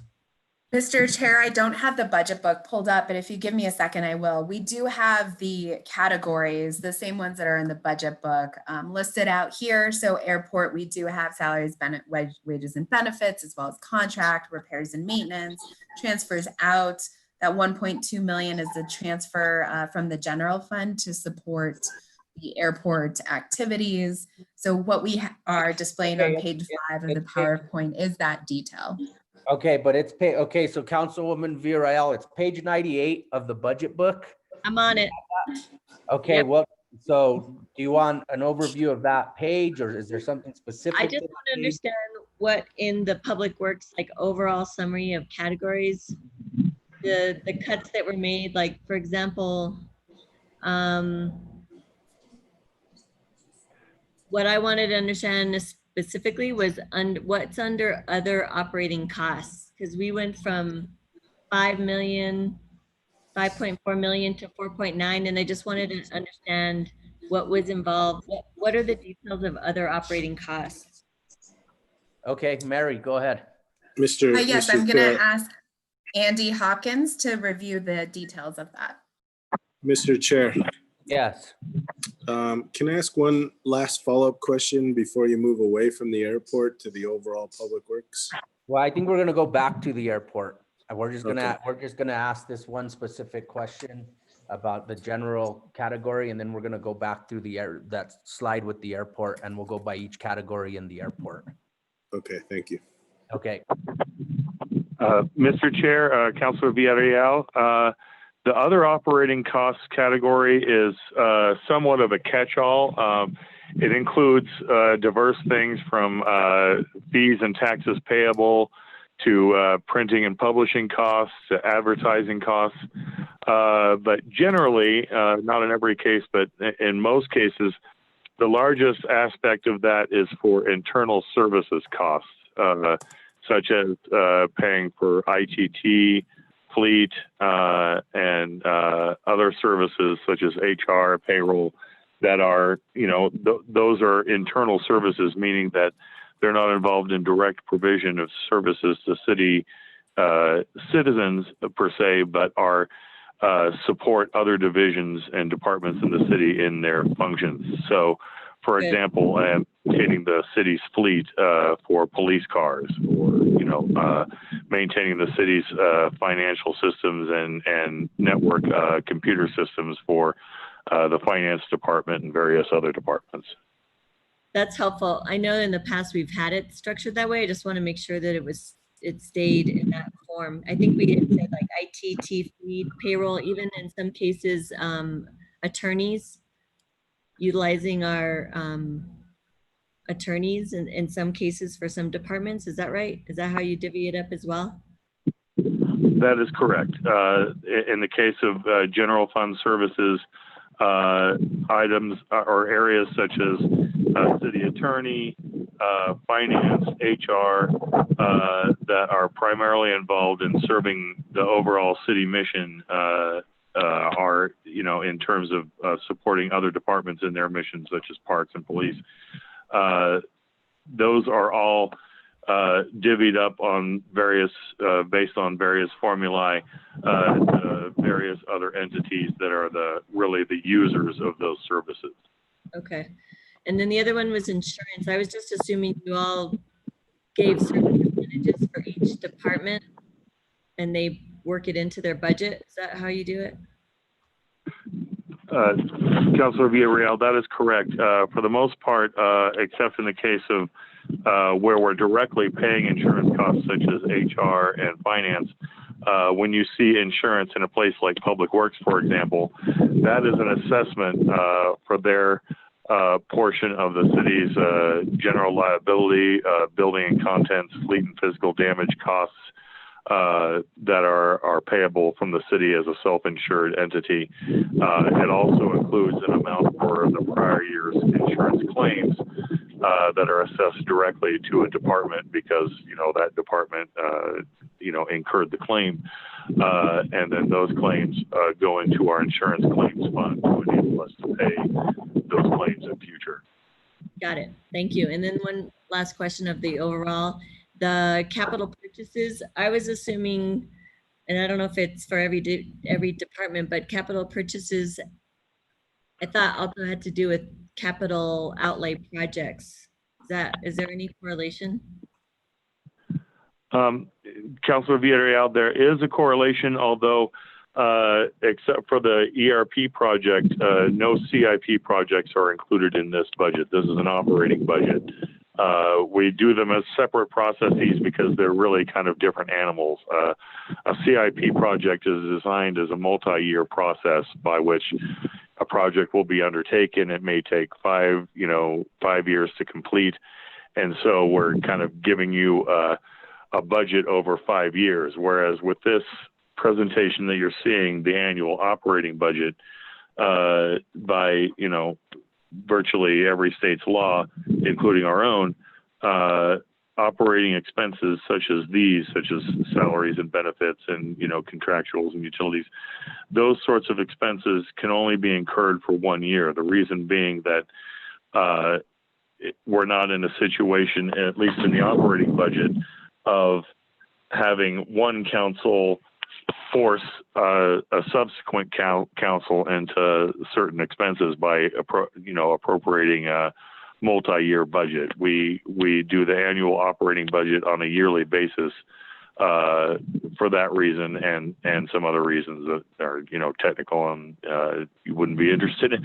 But the main reason is that law was set up under the civil service reforms, I believe in the 1920s, that when you're talking about, the ongoing, normal operating costs of keeping the lights on, keeping the parks maintained, keeping police on the streets, that you do those in an annual basis, that you don't incur, obligations for future years, because that would be obligating a future council to this council's decisions to an extent that would not be considered, ethical.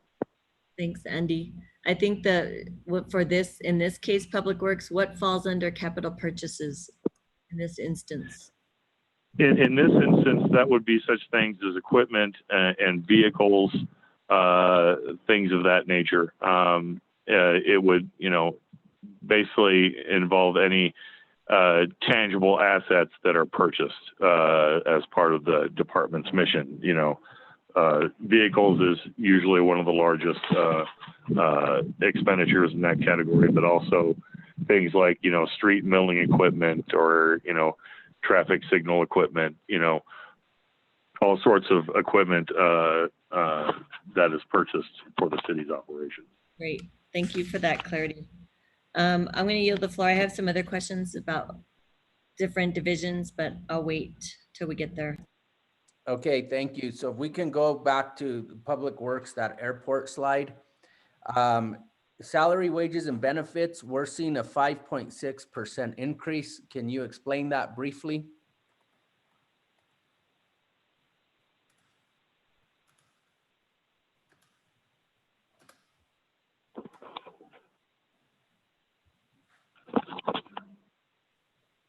Mr. Chair, councilors, can you see the airport?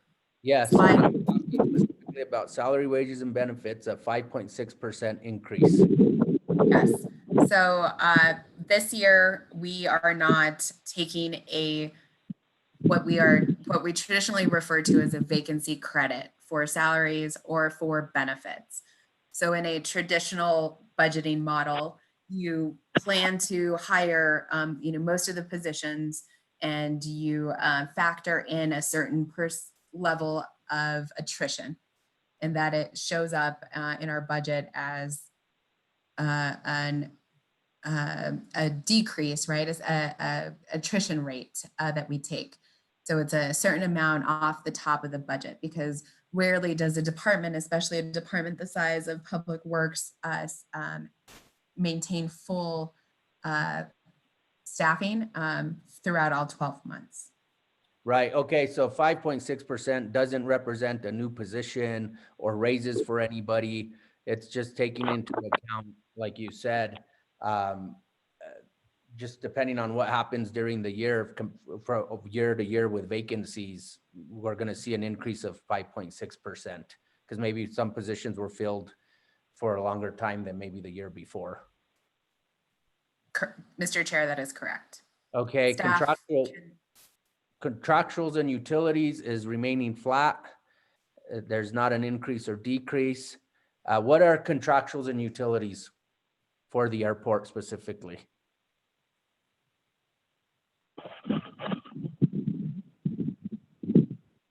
Mr. Chair, I would defer this question to either Mark Baca or John Romero or Regina Wheeler to go over the operational costs for their airport division. What contractuals and utilities covers? Yeah, Mr. Chair, we have Mark on the line. I'd ask him to provide you an answer for that question. Yeah, if you could give us a specific example, Mark, that would be helpful. Thank you, Mr. Chair.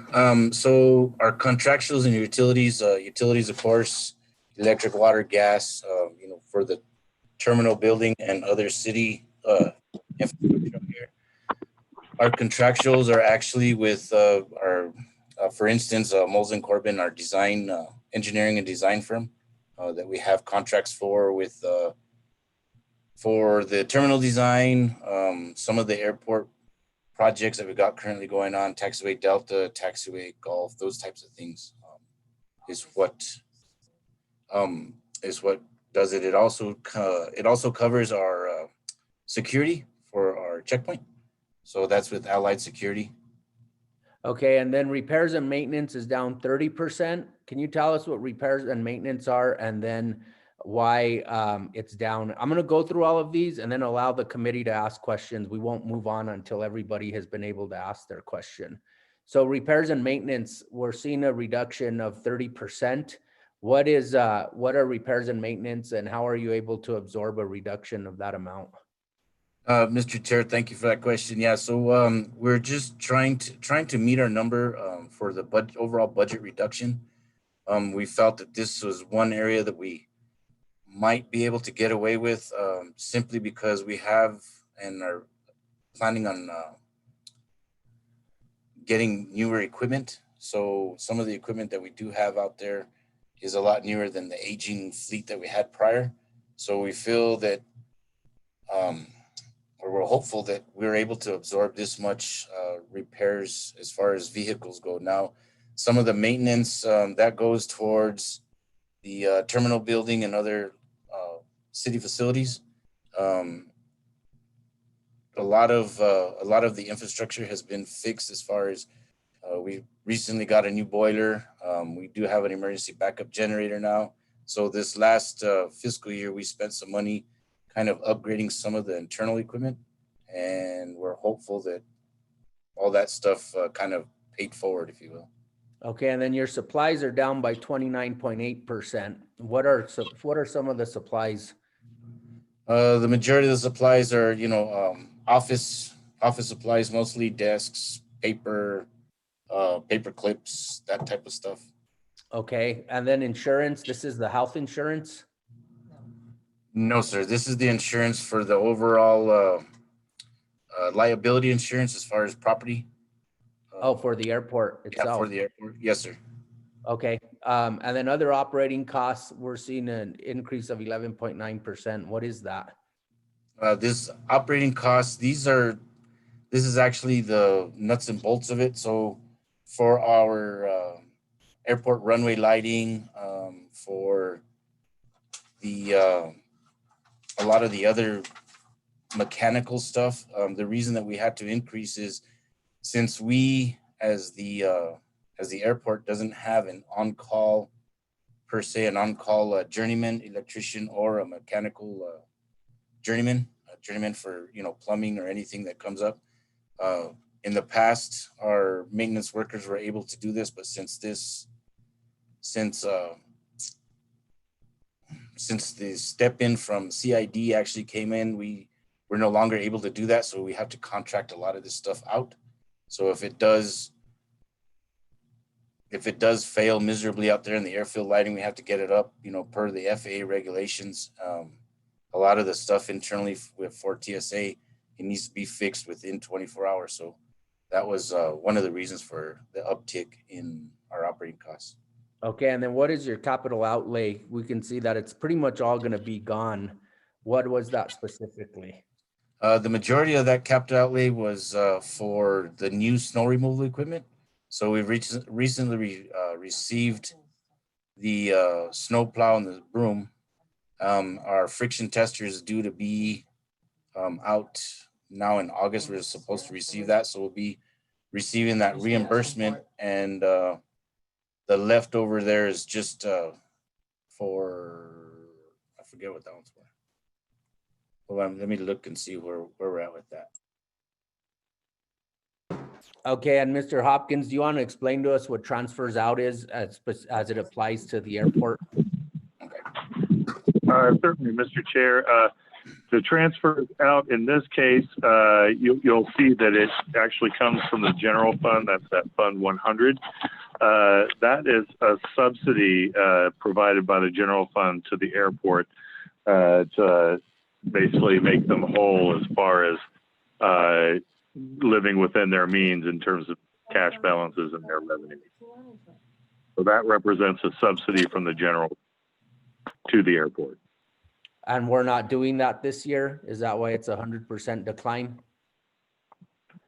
No, in the case of, you're looking at the line below. I was talking about the first line, the 100 transfers out. The line below, that was a one-time transfer to emergency management to pay for security upgrades at the airport.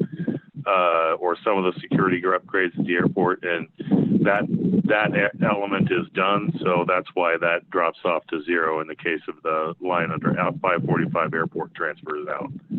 Okay, thank you. Okay, specific questions, Councilwoman Villarreal, on these items in front of us. For the airport specifically? Yes, this slide number 5. I think the only question I had was just overall, if we are we will likely see limited activity at the airport, yet we still are maintaining our staff there. What are the kind of things that they would be doing if the regular activities are not existing at the moment? And where would they be placed, and what kind of work will they be doing? Is it more like future dealing with some of these new changes and upgrades, and what does that look like? Mr. Chair, Councilor Villarreal, so the reason that you're not going to see a difference as far as staffing levels or things that are going on out here is we're kind of a dual airport. So we not only serve the commercial areas where you're seeing a decline as far as the travels and stuff, but we're actually serving the general aviation public. So these are the private and business aircraft that utilize our airport. That, believe it or not, that travel has only decreased by like 20%. So we're still seeing traffic, and we still have to uphold the regulations brought on by the FAA as far as running the safe airport. That makes sense. I just didn't know if there were like other activities or other duties people would be assigned to, since kind of the general, like you said, commercial flights would be declining, but you're saying they still are doing the same particular jobs? Councilor Villarreal, yes, ma'am. They're still doing the, with COVID, the custodians that we have out here are constantly wiping down and sterilizing, the seats and everything else. So even though we haven't seen as much traffic, there's still some. So that we're trying to maintain that.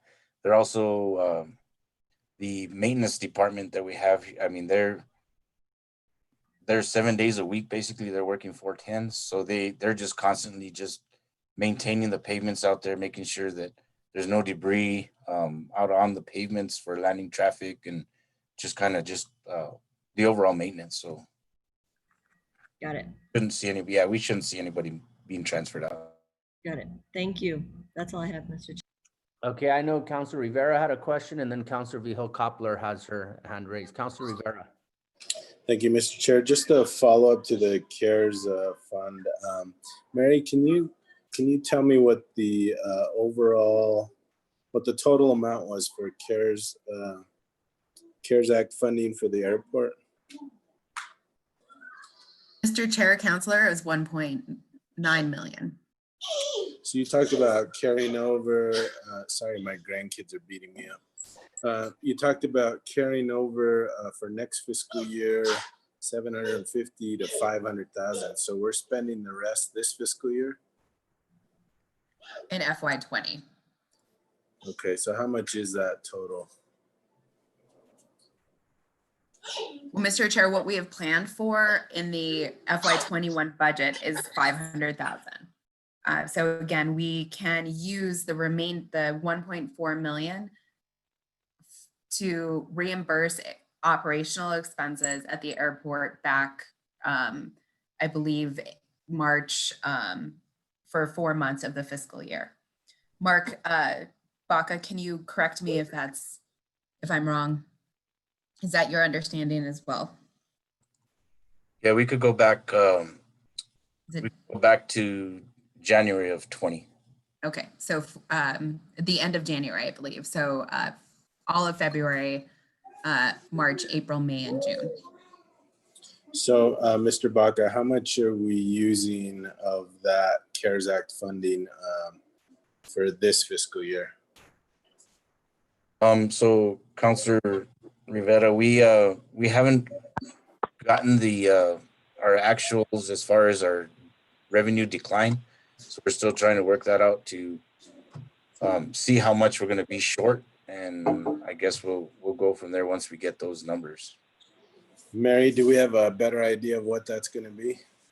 We're projecting to use 1.4 million in FY20 of the Federal CARES Act for the airport. 1.4 for this fiscal year. For FY20. And again, as I mentioned earlier, you know, for if it ends up just being $1 million, then we could utilize the 900,000 in FY21. But Okay. right now, conservatively, what we are budgeting is 500,000 of the Federal CARES Act in FY21. Okay, thank you. Thank you, Mr. Chair. Okay, Councilwoman Vihil Coppler. Thank you, Mr. Chair. I have two questions. One, what kind of arrangement, Mark, do we have with the Jet Center and the private pilots, small commercial pilots? Do we collect monies from them, such as rent and such? How much is that? Where, and is it in this particular spreadsheet somewhere where we can pinpoint it, or does it go somewhere else? Mr. Chair, Councilor, so to answer the question, yes, we do charge land rent to both Signature and to Santa Fe Jet Center. And then we also have other private hangars that we do charge land rent. It doesn't show in this one, it's because this is our actual expenditures. Oh, yeah. Trying to find where our revenues is, and I could get you, but basically for Signature and Santa Fe Jet Center, the only constant that we have is the land rent. So that Signature is roughly about $7,000 a month, and Jet Center is right around 5,000, I believe. So that's just that's our constant 12,000. Now, what fluctuates is the 10 cents for fuel flowage and aircraft parking ramp. You know, so depending on the traffic and how much fuel they sell, it's 10 cents per gallon. So it fluctuates anywhere from $7,000 to $12,000 a month that we end up getting. All right, thank you. So where does that income go? Does it come back into the airport budget, or does it go into finance somewhere? Mr. Chair, Councilor Vihil Coppler, it goes into the airport. Okay, and then Mark, do we get any monies or grants or anything from the New Mexico Airport Alliance group? So we do, on occasion, we do get from the New Mexico Department of Transportation Aviation Division. So that's, you know, they help pick up some of the, they pick up, what is it? 3% of 3.7 some percent of for the federal grants to leverage that monies. If you're talking about the Northern New Mexico Air Alliance, that is just it's a team that was set up prior to that. We had a small development grant, small air service development grant. But they do not contribute any money to the airport. Okay, so I know they were doing some fundraising, and a lot of business people in Santa Fe and Northern New Mexico were contributing to it. So I was just hoping maybe they gave us a little bit of money every so often. And then my last question is, do you expect there's going to be any activity this coming year with the funds that the state legislature gave us? Yes, ma'am. So currently we are in the design phase for the terminal expansion, for the north terminal expansion. We've gotten a lot of, a lot of the surveys, kind of laying out the plan. So we're coming close to a preliminary design that I'll be able to share with you, hopefully within the next month or two. We are getting really close to the airport parking lot design being finalized and bid. Right now, we're just kind of the solar energy people, that way we can get the infrastructure put in. So we're planning on actually putting in some carports, some covered parkings, and some charging stations for electric vehicles. It may not happen, but at least we'll have the infrastructure there. So we're kind of working with them. Once we get that finalized, we're going pretty good. And then we also have We're also working with Noel from the Parks Department. He's helping us out with the park system so we can integrate that into our parking lot as well. So yes, to answer your question, we're working towards spending all that money. All right, thank you. Thank you, Mr. Chair. Okay, so let's go ahead and move on to engineering.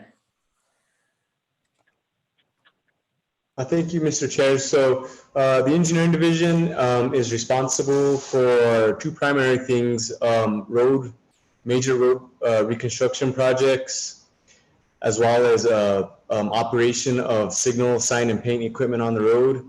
We're also in charge of the stormwater section, which utilizes the city stormwater fee to help improve some of our drainage channels, including major watersheds as well as small watersheds. We did house the city's grant writer, who will be moved over to finance to help staff their new grants division. So he will be leaving us. In our proposed budget, other than the normal or the basic things that Mary explained in the preamble of the entire department budget, one thing we are looking to do to help save money is a small restructuring of my traffic operations section. Right now it consists of two separate sections, one being the signal, one being the sign and paint, both of them having their own manager that reports directly to me as a division director. The sign and paint division section manager is vacant. We did try to fill it pre-COVID. Right now, what we're going to look to do is consolidate both those groups into one traffic operations section, which will be managed by my current signal shop manager. And with that, we'll be able to, again, consolidate two management positions into one. Very confident that my signal shop manager will be able to manage that. Other than that, those are the main restructuring within my department, within my division, excuse me. Another thing I'd like to mention is finance was able to structure the budget around allowing me to advertise and fill some critical positions that I have within the engineering division. So I do have a lot of vacancies, but in the proposed budget, those a decent amount of those vacancies are going to be funded. So if I can fill those, that will definitely help my staffing issues that I have. Okay, Mr. Romero, so let's start with the general fund, the 100 categories. Is there anything specific you want to tell us regarding salaries and wages, contractuals and utilities, repairs and maintenance, supplies, insurance, or other operating costs or capital outlay in that 100 general fund in those items? You're on mute, John. Thank you. So the general fund funds my traffic operations section primarily. So in addition to the restructuring of the management of those sections, another thing that I failed to mention is a lot of my operating costs are capitalizable. So we are now looking to pay for them out of our capital budget, for which you guys will be seeing a forthcoming proposal for. So I was able to reduce a lot of my operating costs, not only in the general fund, but in the other funds listed for that reason. Okay, as far as the city drainage fund 231, is there anything you want to highlight regarding those categories? Thank you, Mr. Chair. So again, this is the revenue for this fund is derived from a static fee, a stormwater fee that's assessed to everybody throughout the city that has a water bill. It's tagged onto their water bill. The city approved an increase in that. City council did several months ago, 6-7 months ago, and 10 goes by fast, but a rate increase was approved. Right now, we have, in addition just to our normal operating costs, we have some money budgeted for new projects.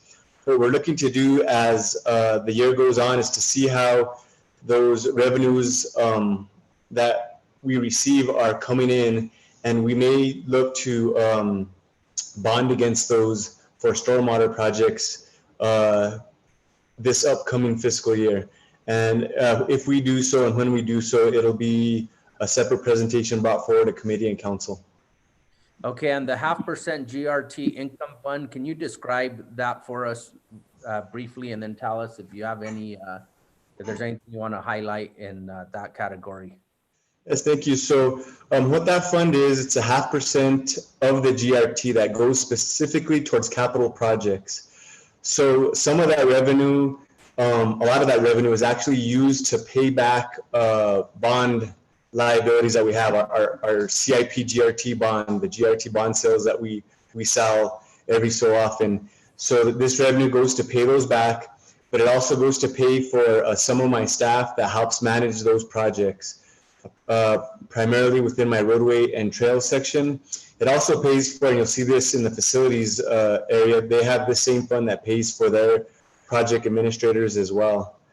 In this area, my vacant roadway and trails supervisor position is funded out of. We're looking to fill that position. The only other thing I can explain is, granted, this fund tracks with the ebbs and tides of gross receipts, but that being said, that the shortfall in this one was less than the city's overall general fund shortfall. So the reduction in this area wasn't as severe. And I'd ask Mary to please correct me if I'm incorrect in that statement, but I believe that is the case. Mary, did you want to add anything to that? No, he captured it. Okay, I'm going to go to questions from the committee regarding the budget for engineering, and we'll start with Councilwoman Casa Sanchez. Thank you, Mr. Chair. John, I was hoping that you could expand on some of those positions that you were able to fund and how they are going to help with the engineering department's mission. I know you mentioned one, but I missed it, so I do apologize for that. But what are those positions that we are going to be able to fill this year? Yes, so I'm gonna. So finance has been working very hard to help us fund these positions. So it's been changing as of lately. So I may have misspeak on some of these, so I'd ask Mary to please confirm for me or even add any if I missed. But I believe two of the primary positions that we're looking to fund, one would be my engineer supervisor that manages my roadway and trail section. That section manages all of our major roadway and trail reconstruction projects. Sarah Anderson is the person that recently vacated that position. Another position and that we're going to be able to fund is my engineer supervisor that manages my traffic section. So it would basically be the city's traffic engineer. I think my engineer position under my traffic section also is funded, but I'd like to ask Mary to confirm that and then to add any that I may have missed. Mr. Chair, Councilor, Director Romero is correct. We have been working with his staff up until finalizing the budget to ensure that these key mission critical positions that are considered public safety are funded. We can go ahead and get you that list. Again, since I'm displaying the PowerPoint presentation, I don't have that available to me right now. I can, if you don't mind, I can probably have that ready by the end of the day. Can ask staff to pull that. That would be wonderful. Thank you very much, Mary. That was my only question. Thank you. Okay, Councilwoman Villarreal. Thank you, Mr. Chair. Just following up on those positions. So does that mean that Tomas Martinez will not be doing double duty anymore? Or is that another section that he'll be covering? Because right now he's doing streets and drainage and transit. Mr. Chair, Councilor Villarreal, so the streets division, the vacant streets division director does not fall within this engineering division. And I guess just to keep with the agenda, I'd be more than happy to discuss that with you when we get to that point, if you feel it's appropriate. Yeah, that's fine. So can you can you say again what the city drainage fund is supposed to support? I know where it comes from, but I just wanted to understand what it is supposed to support. Because it looks like it was transferred out. I don't understand what was actually moved out of this. So maybe somebody could explain that.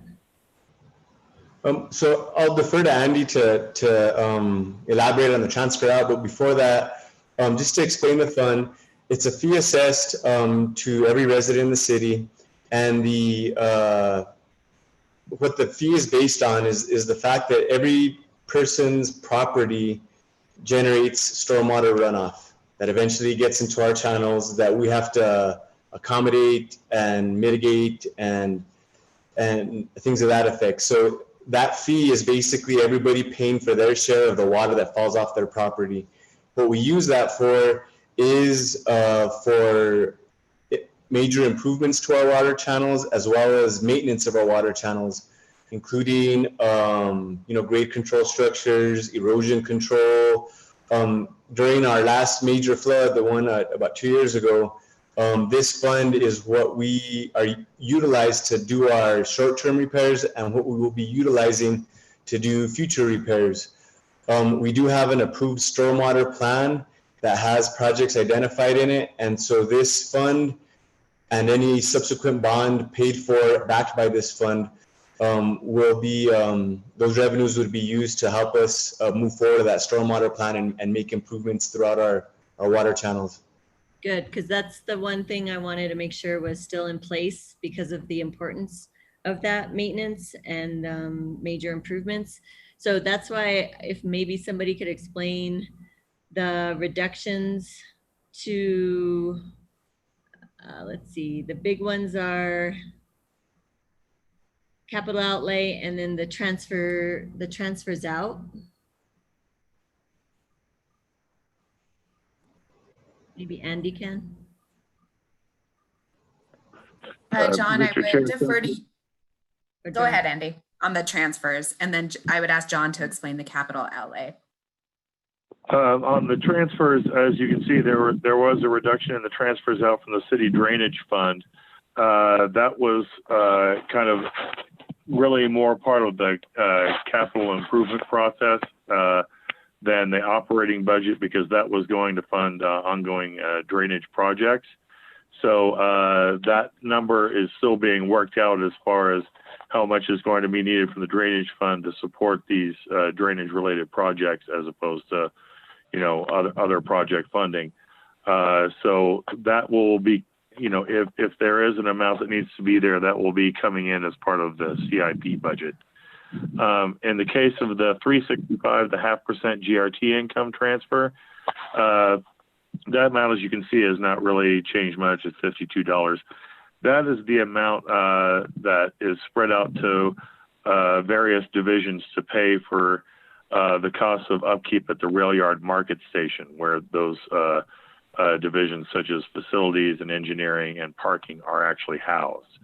So that's basically their share of the keeping the lights on money, if you will, in that facility. Okay. Thank you. Okay. And then, Mr. Chair, Councilor Villarreal, I'll go ahead and answer your question regarding capital outlay. So the budget proposal within Fund 231 is based off of our projections in that fund. I feel that they are conservative. So what that means is this is a conservative budget, and this fund is an autonomous fund. So if our revenue projections are lower than if the actuals are higher, all that means is we'll have more unbudgeted cash in this fund. So what we would look to do is say mid-year, if we have more cash than we thought, we will come forward to you guys to budget money from cash for more projects. So that reduction is just based off of a conservative fund projection. Again, if we have more cash, not only can we budget that cash to pay for projects out of cash, we could also use that to bond against. And so once we get that all figured out, we'll be back before you guys and see where we can go with that. So that 62% reduction is a placeholder, but so what that 62% reduction means is, so last year, what we had budgeted based off of what revenue we had last year, this year, because of our projected revenue decreases in this fund, we that was the one area that we lowered a lot of our proposed budget. So say for instance, if this fiscal year 2021, if we get the same revenue as we did last year, all that means is that we have that money, it's just unbudgeted cash. So we'll just keep track of that. Once we get the money, then we'll budget it as we get it. But yeah, that 62% reduction is based primarily on projected revenue decrease in this fund.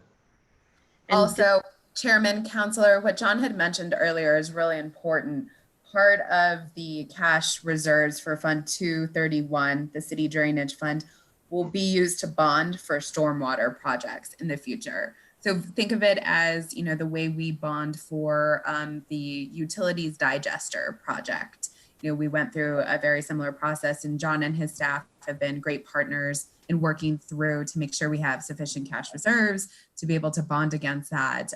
So if you also look at previous years, last in FY20, the budget was increased to 971, but the previous year it was the capital outlay was at 300. So it really is important to look at the prior years as well, not just what the 20 budget was, because the prior years will show us what actual expenditures the department saw for that particular fiscal year. Got it.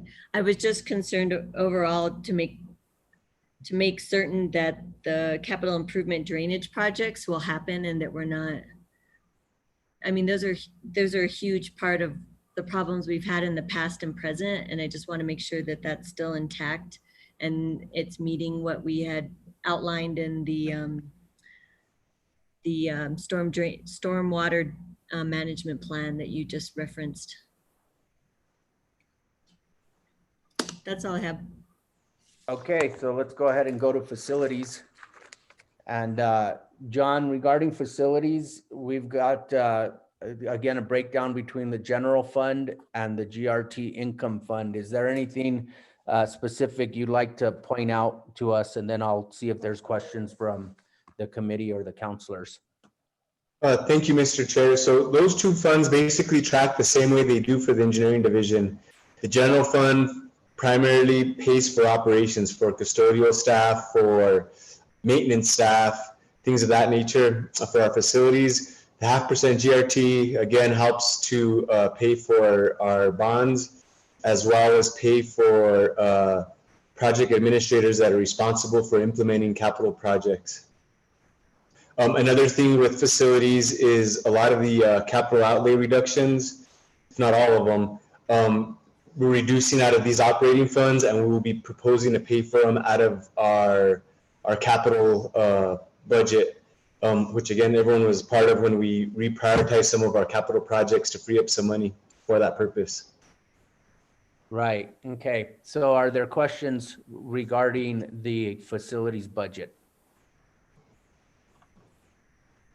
Councilor Villarreal. Just that quick question, John, is this where? No, wait, never mind. I'm trying to figure out where the, where Tomas Martinez is split into two. Is that further? It's coming up. Okay. I'll wait. Okay, any other questions from the committee or counselors? Okay, so let's move on to the Midtown campus. Okay, thank you. So since we have Regina available online, I'd ask her to elaborate more. She has definitely has more familiarity with this than I. Okay, Ms. Willard, we have our Midtown Property Fund 525, and then our Enterprise Debt Service Fund. Do you want to, is there something specific you'd like to point out for us before I get to questions from the committee or the counselors?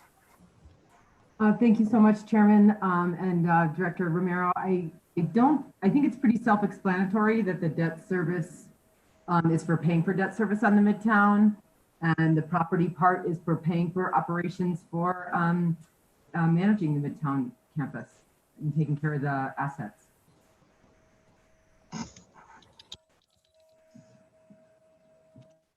Okay, questions from the committee regarding the Midtown campus and the budget? Councilwoman Villarreal, you have your hand up, but I'm not sure if that's an old hand. Old hand like Council Rivera. All right. Okay, any other questions from the committee or counselors? Okay. Councilor Beta, I have a question. Yes, Councilor Lindell, go ahead. Thank you, Chair. How are we going to how do we continue with that property with a $700,000 decrease in repairs and maintenance? That's, we've just so struggled on that property that I don't know how we can take $700,000 off the table and continue to maintain that property. We know that, it's not vacant at this point, but part of it is vacant properties deteriorate very, very quickly. So if you could address that, I'd appreciate it. I can. Thank you so much for the question, Counselor, and thank you, Chairman. Sam actually developed this budget proposal for us as soon as he heard that we were going to need to really decrease our expenditures this year.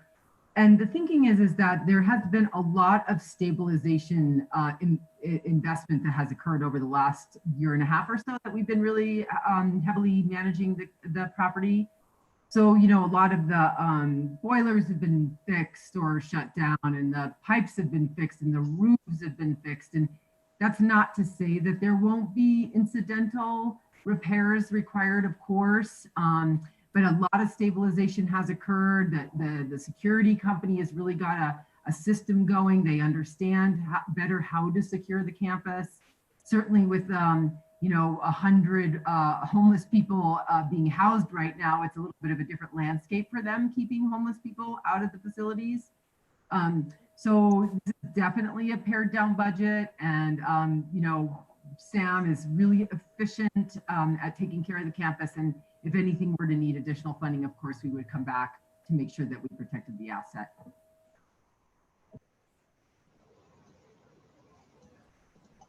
Okay, Councilor Romero Worth. Thank you, Mr. Chair. So just going back to the surplus cash balances that are going to help us with that one-time non-reoccurring money, Midtown property is slated to help at 1.4 million roughly. That's not reflected here. Help me understand why? Because this doesn't show the fund. I'm sorry, I think I'll have to defer that question to Finance. Mr. Chairman, councilors, I can go over it to put it into context, and then I'll ask Andy to weigh in. So that the amount that we're taking out of cash reserves will go to support the Midtown property and the enterprise debt service costs that Regina has explained earlier. So Andy, if you can provide some additional guidance about that. So one other thing in terms of context, I guess a learning opportunity here, as Andy was explaining earlier, the transfers in and the transfers out, those are really cross funds, right? So if we were going to be taking a $1.4 million from the general fund and transferring it into Fund 560 to support the debt service in the Midtown campus, that would show up as a transfer. I will defer to Andy to explain the cash reserves. Yes, the way that the cash reserves kind of factor into this budget is that for any given fund, we have a revenue budget and expense budget. Now that's just revenue that's received over the year. We don't, quote unquote, budget cash because the actual, impact on cash is not known until the end of the year. But what that represents is when our revenues are insufficient to meet our expenditures budgeted for any given fund, then if there is cash available, as there is in this case in the Midtown Fund, we will use that prior year's cash to cover the balance, as we do in several funds, to get us through this rough patch. That's sort of, a big reason why we want to keep reserves in the better times, so that when we get into lean times, as this definitely qualifies as, then we can use those reserves to maintain city services without, Midtown campus buildings falling down and things of that nature. So Thank you, Andy. that's it in a nutshell. So what's the source of the revenue in the Midtown fund that's being used, the 1.4 million? Where does that money come from? So for this question, I will ask Brad, or Andy, if you want to go ahead. That's fine. You were already starting. Sorry, I interrupted you. No, that's okay. I'm perfectly willing to have Brad answer it if he likes. But the ongoing revenue in Midtown campus is primarily from property lease revenue, which unfortunately is not nearly enough to cover the balance. So because this fund does not have a dedicated revenue source outside of that, in the past we've used excess GRT funding to support it. And really, that's what we're talking about using in terms of cash here, is that excess GRT that was transferred here in prior years and was not used in the Midtown operations. So it's available as cash to use this year, given the fact that it was not used in prior years. That's really where the bulk of that reserve is, the cash reserve is that we're using in this fund, is from excess GRT transferred over in prior years to support the Midtown operation. And I'll let Brad fill in any details he would like. And what accounts for the fact that it was transferred over but then not used? Can you give an example of why that would happen? Go ahead, Andy. Oh, that would be for things such as ongoing projects that, we thought would go faster than they do. I mean, under expenditures happen throughout the city for a variety of reasons, for everything from vacancies coming in over, that we didn't account for, that, are over and above the vacancy credit we may have budgeted in prior years, or things like, a repair project that, went slower than anticipated. We thought it would, mostly get done in this year, or a certain amount would get done this year. And because of various reasons, the project may have been delayed, and some of it bleeds into the subsequent fiscal years. And, during a situation like this with COVID, I think we can probably expect more things like that happening than usual, just because of, the exigencies of the problem for this particular fiscal year with the COVID. Thank you, Mr. Chair. Okay, I think Councilor Garcia had his hand up, but I don't see it on my list anymore. Councilor Garcia, did you have questions? No, Mr. Chair. Sorry about that. Okay. Okay, so let's go ahead and talk about the MRC. We've got, again, Fund 530, and also some enterprise debt service. So who's going to talk about the highlights regarding these two funds? Mr. Chair, so as was mentioned, this is part of overall city reorganization. We'll be taking over Parks and Rec. We do have John Munoz and Jennifer Romero available. So if I could ask Jennifer or John, whoever they feel is more appropriate, to please address this budget. Mr. Munoz.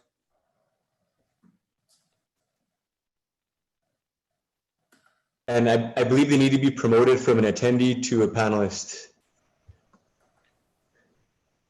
And they're both under John Munoz's login. Okay, let me see.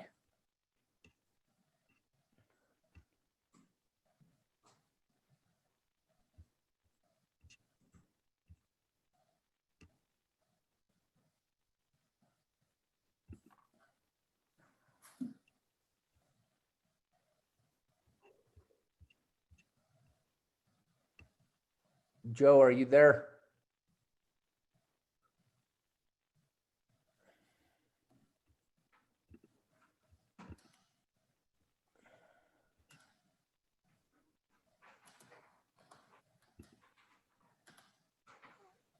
John Munoz, can you speak now? Can you hear me?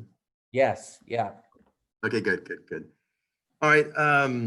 Yes, as John mentioned, Jennifer is here, so I'll let her take over, but there are a couple of explanations to some of the entries here. Like, for example, and we'll start, and Jennifer has more detail on this, but contractuals and utilities.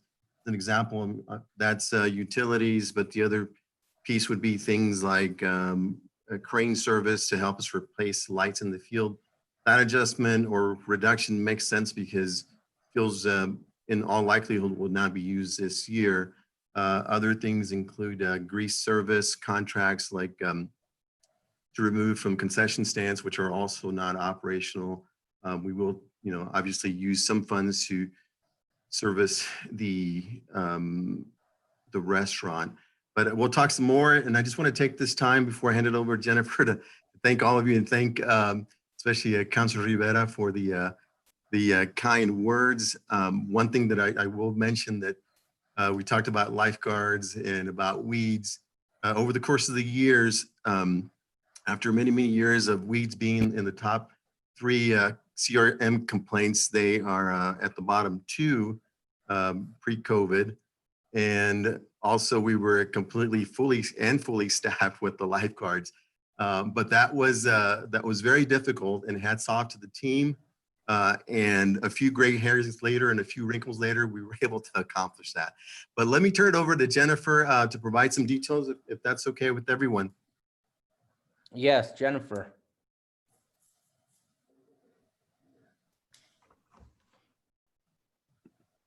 I can go ahead and start with the general fund transfer out, and maybe Andy could also add, but I believe that's a subsidy that's helps offset our expense for the MRC.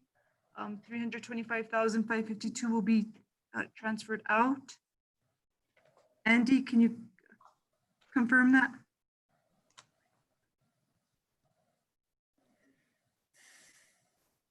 Sorry, I was muted.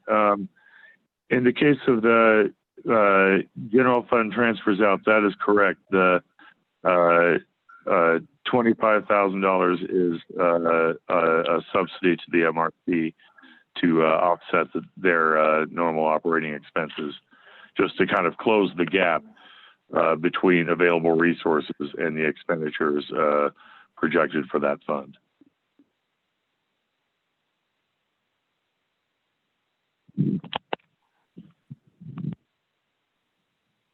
Mr. Chair, councilors, to continue on with that,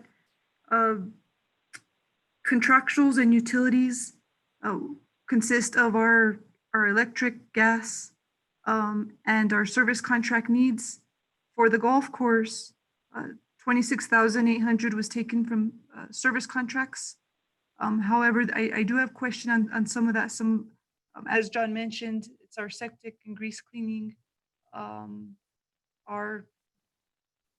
For the sports complex side, it's split, so I won't go into that section yet. But for the golf course, we have things like the Drain Cobra system that's in the restaurant. Our alarms, our security alarm, a monitoring service under Spartan, which is a monthly service, is tied to that, as well as other small repair needs, which I believe may now, as we've transitioned over to Public Works, fall under support from facilities like HVAC, electrical, and plumbing repair needs fall under that 26,000 that has been removed. Under other consulting, 151,000 was removed. However, we have question on that as well, as a large portion of that, approximately 143,000, is used to pay New Mexico Golf Limited, our pro shop vendor. And as you go through the golf course portion of the MRC, those were primarily the big eliminations, and as well as travel and our other operating costs. Okay, are there questions from the committee members regarding the municipal recreation complex budget that's in front of us?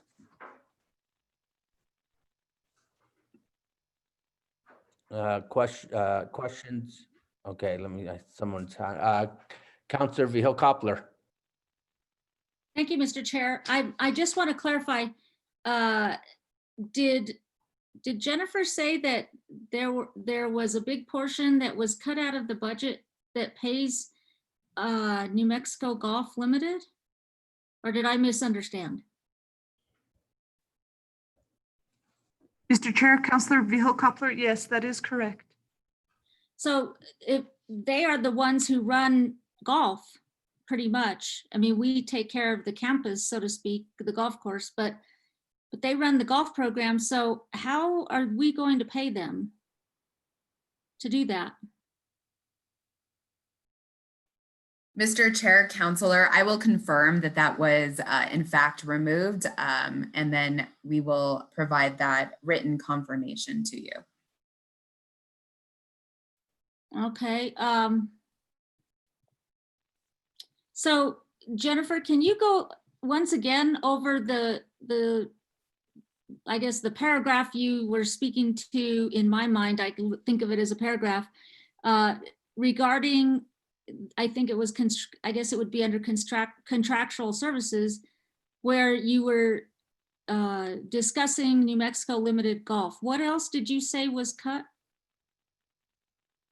So under Mr. Chair, Councilor Vihil Coppler, under our service contract needs, approximately 26,800 was removed. A portion of that or that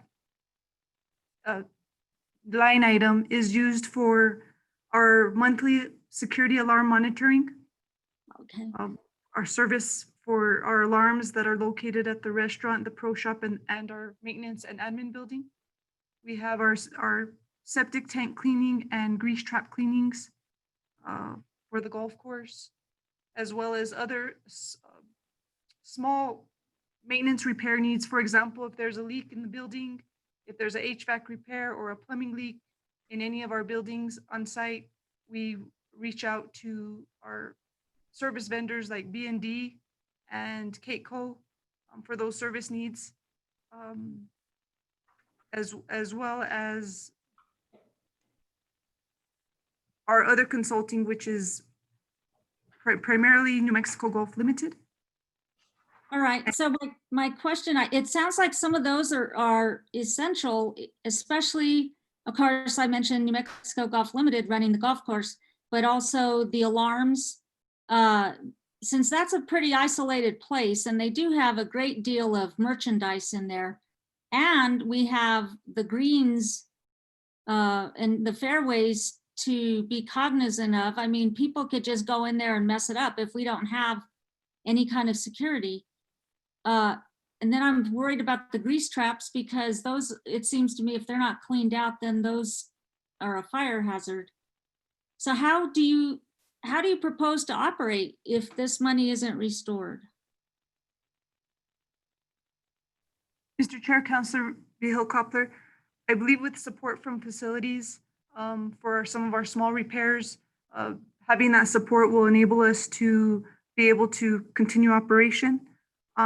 As Mary mentioned, under our other consulting question, we'll have to look at that and see what happened there. But definitely, yes, we do need to implement some of that funding or have that available to be able to utilize for our service contract needs. Is New Mexico Golf aware that this was cut from their contract? Chair, Councilor Vihil Coppler, at this time, no, as we're going into budget hearings and reviewing this, not at this time, no. Okay, well, they might find out pretty soon after today. So are you saying that maintenance from other departments can assist with the grease cleaning? Mr. Chair, Councilor Vihil Coppler, it's possible if so, for example, if and these are conversations that we'll have with Regina and John and Mary as well. For example, if there's an on-call contract available under Public Works, we can be able to utilize that for things like our hood cleaning, our fire extinguisher inspections, and possibly even our septic tank cleaning. And if I may defer to John Romero. Mr. Romero, did you want to add anything? Yes, so Mr. Chair, councilors, I think that this is definitely one of the benefits of combining these groups together. There is a lot of overlap when it comes to these types of operations, and we definitely can look within our overall capital budget to see what we could use to help supplement any things that we're forced to reduce funding in out of MRC or parks. Thank you, John. The last thing I have is with regard to the alarm system. If my memory serves me right, we have had some issues at the golf course with people doing things over there that they're not supposed to be doing. How comfortable are you with not having an alarm system? Jennifer? Mr. Chair, Councilor Vihel-Coppler, I believe, having an alarm system in place is critical to our facility. The security alarm system that I reference is our monthly alarm monitoring service. We also have cameras on site that were installed, and the monitoring service for that is also another expense that we would hope to be able to continue service for.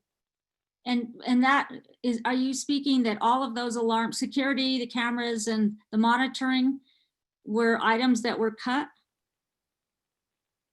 Chair, Councilor Vihel-Coppler, yes, that's what it appears to look like, yes. Okay, well, Councilor Vihel-Coppler, I think John Munoz may want to add something to this line of questioning. Okay. Mr. Munoz, did you have answers for us regarding this or anything you want to add? Yeah, I think as we comb through the details, we'll see that one of the focuses was on synergies. And so while these specific items may have been adjusted, also the key ones will have I'm sure we'll have funding that we need to continue. I mean, obviously we're going to need to continue services like grease service for the restaurant. So as we work through this, it's a new process, it's an adjustment, it's a paradigm shift, and but together we'll work through it and make sure that we are still providing top quality service to our patrons and to our residents. okay, well, that's good. I'm happy to hear that, but I think I heard Ms. McCoy say she would go back into it, and I hope that what we're hearing is in the next follow-up is that perhaps we could find ways to improve upon this budget, because grease traps and such are important, but they're not as important if you don't have New Mexico Golf Limited running the golf course. Or if you don't have alarm systems, we might be spending money on the other side fixing things that vandals might have come in and messed up, such as the greens and the fairways, and breaking into the merchandise facilities and the restaurant. So I'm very hopeful that we can find the funds. Maybe it's just a small error of some sort. I'm hopeful, but I'd be interested in hearing about this again as we do our follow-up. Thank you, Mr. Chair. Thank you, Councilor. Councilwoman Lindell. Thank you, Chair. My questions are pretty much along the same lines as Councilor Vihel-Coppler.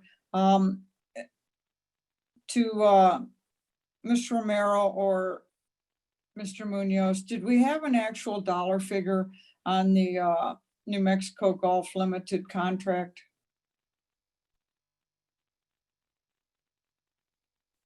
Chair, Councilor Rendell, I'll ask John Munoz to answer that question. Yeah, I meant Jennifer Romero. Well, a lot of Romeros. I believe it was 143,000. Jennifer, could you confirm that? Yes, that is correct. 142,000 annual. 143,000 annual. Okay.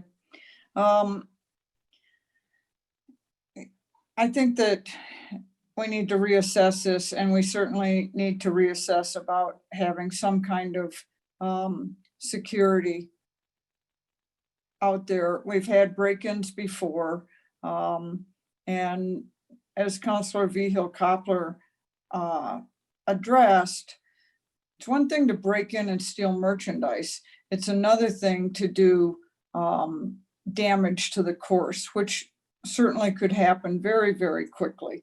So I would ask that we reassess this part of the budget. I don't think that the elimination of either of those items, it's kind of being penny wise and pound foolish to me. I think we need to reassess that. And I hope that you'll come back and find a way to rework these numbers to include those things. That's all I have, Chair. Thank you.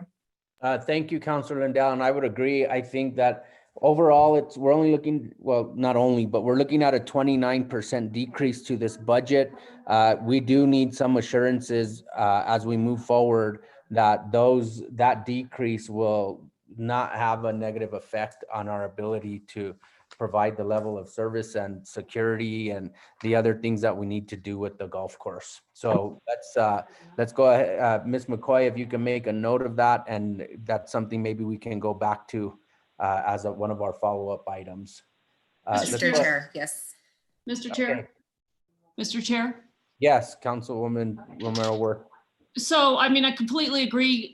Clearly, these are things that need to be addressed. But what I also was hearing is, from John Munoz, these are things that can be dealt with, and also from Director Romero that there may be contracts within Public Works existing contracts that, again, we can utilize and create efficiencies. And this is we've just identified something that clearly needs some more work, but sounds like this is where some of those efficiencies may come in. So I just wanted to make that point. Thank you. Thank you. Let's go ahead and go to Parks, Trails, and Watershed. And here we have general fund, a plaza use fund, quality of life, and rail yard properties. So if somebody can briefly explain to us what these are, and then any changes they'd like to highlight. Sure. Thank you, Mr. Chair and committee members.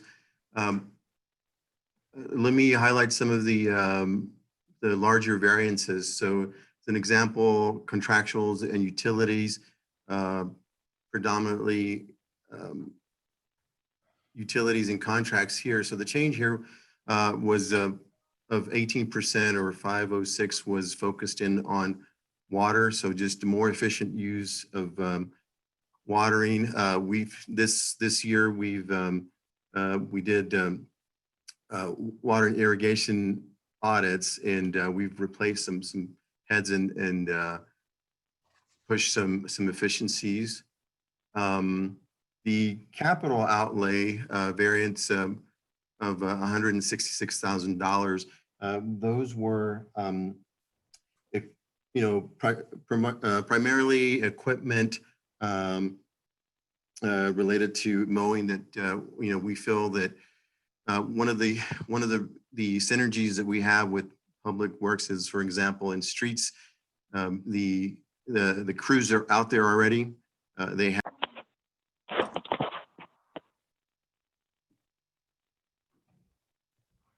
John, you broke up, or you're like, I can't hear you now.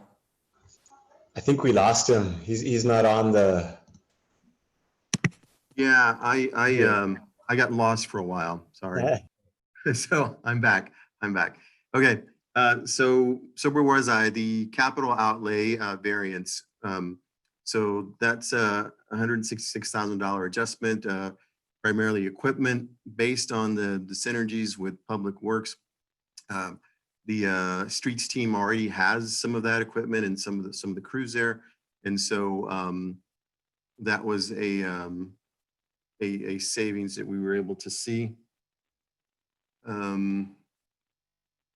Going further down on the quality of life, the $50,000 adjustment under Fund 255, Quality of Life. The $50,000 adjustment there was mainly contractual, having to do with tree removal and gopher remediation. Okay.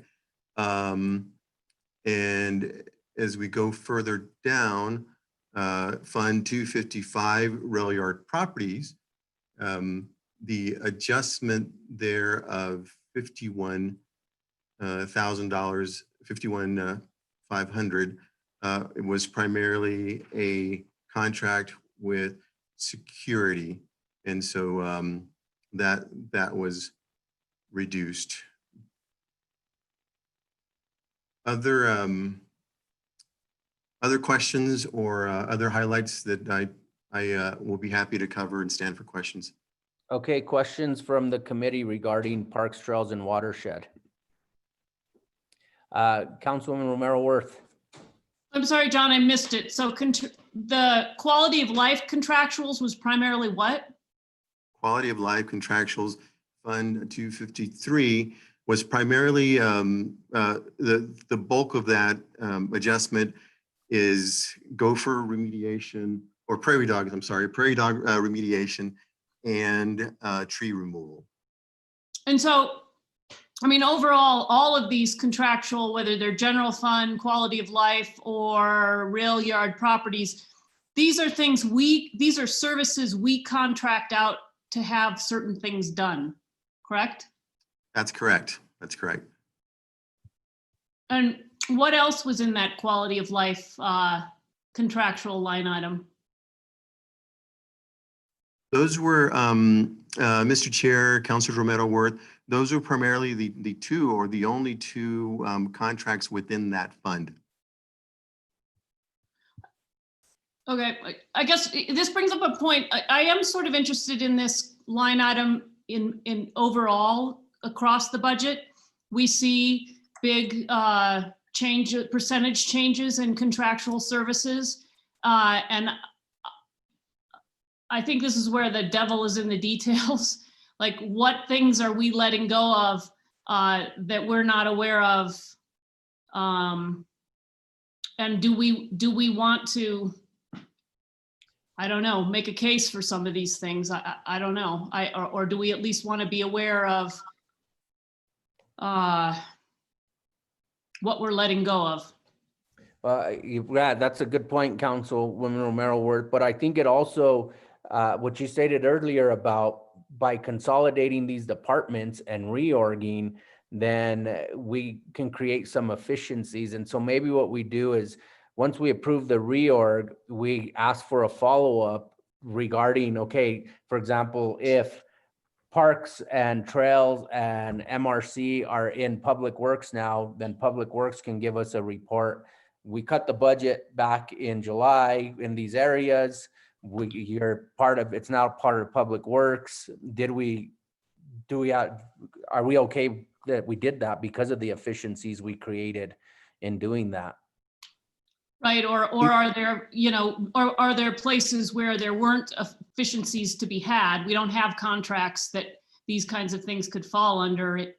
And, do we need to revisit some of the services that we're letting go? Right, Mr. Romero, did you want to add to that? Yes, Mr. Chair and committee members. So, I think I know with the MRC, you guys had asked us to take another look at the numbers and some of the efficiencies we can gain and come back to you with a better summary of how that's going to work. I suggest that for Parks, Trails, and Watershed as well. And I think what we do is John Munoz, myself, Jennifer, and Regina and Mary, we can all meet together and see exactly what resources we have that we can share with each other and which ones we don't, and just make sure that we have these numbers right so that we don't reduce services to a level that would be noticeable. Thank you, Mr. John. Chair, committee members, and that makes total sense.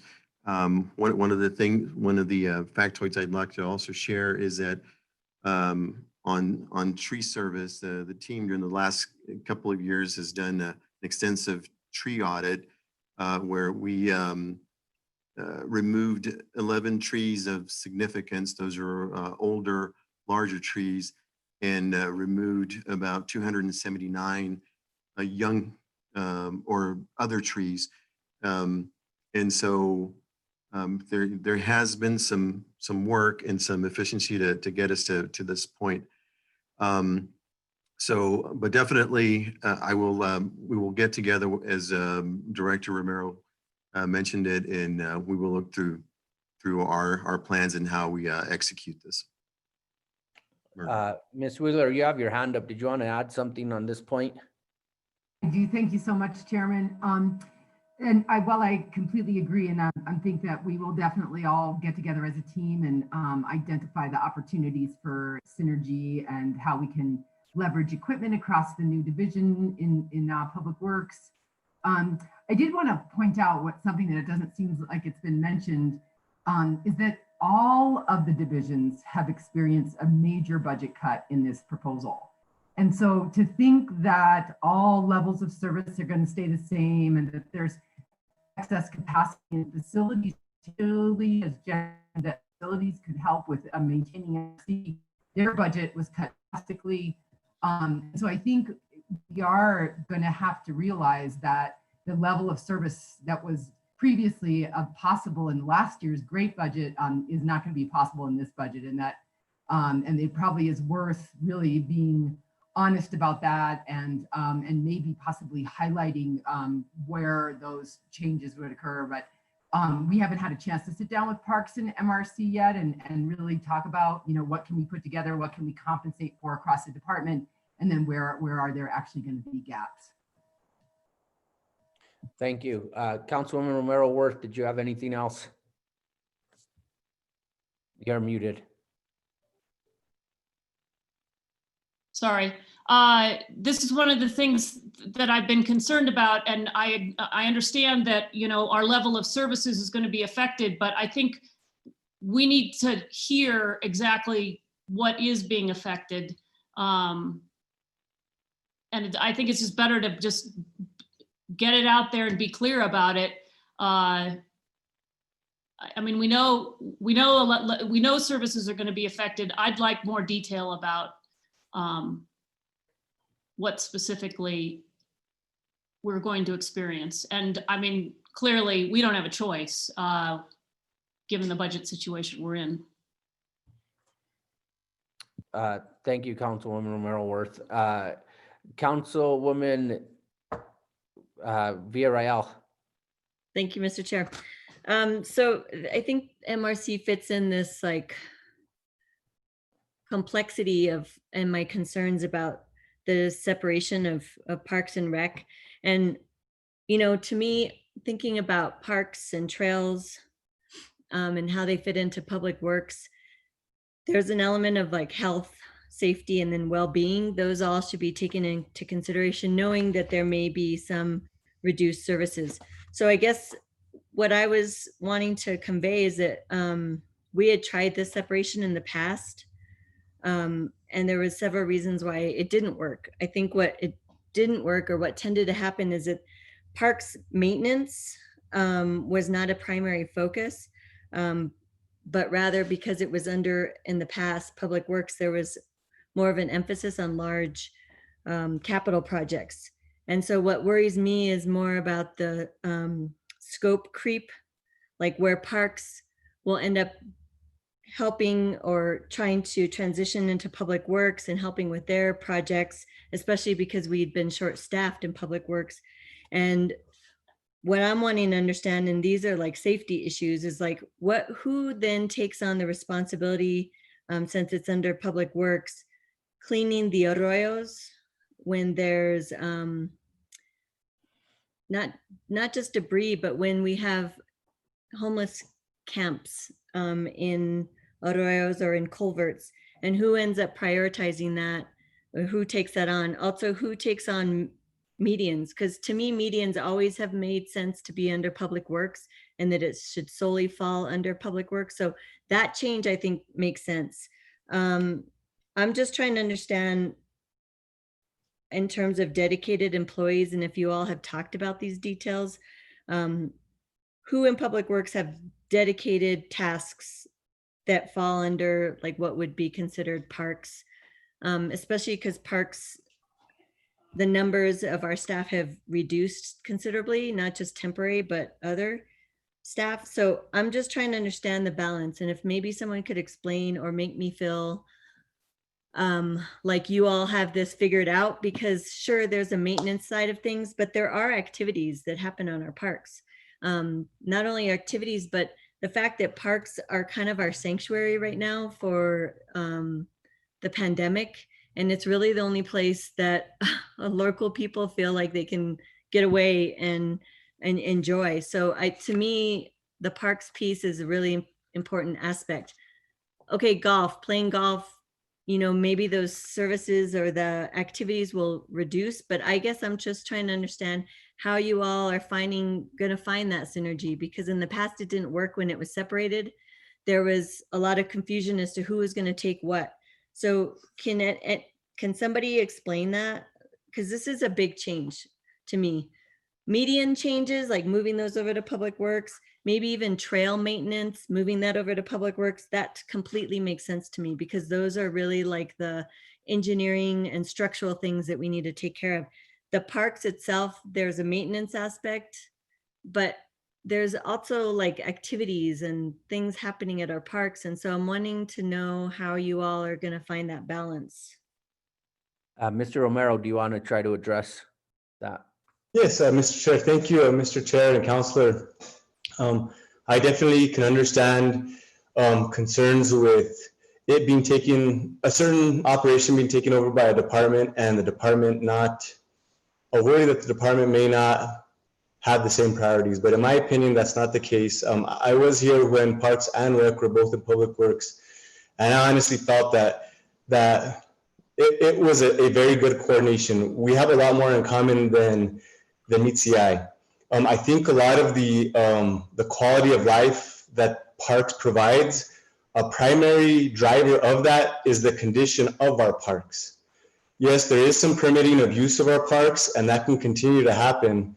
You know, Public Works, we permit the use of numerous types of public infrastructure, but I think the quality of life with regards to our parks is how well the grass is growing, how well the infrastructure is maintained, how few prairie dog holes there are when people are playing baseball.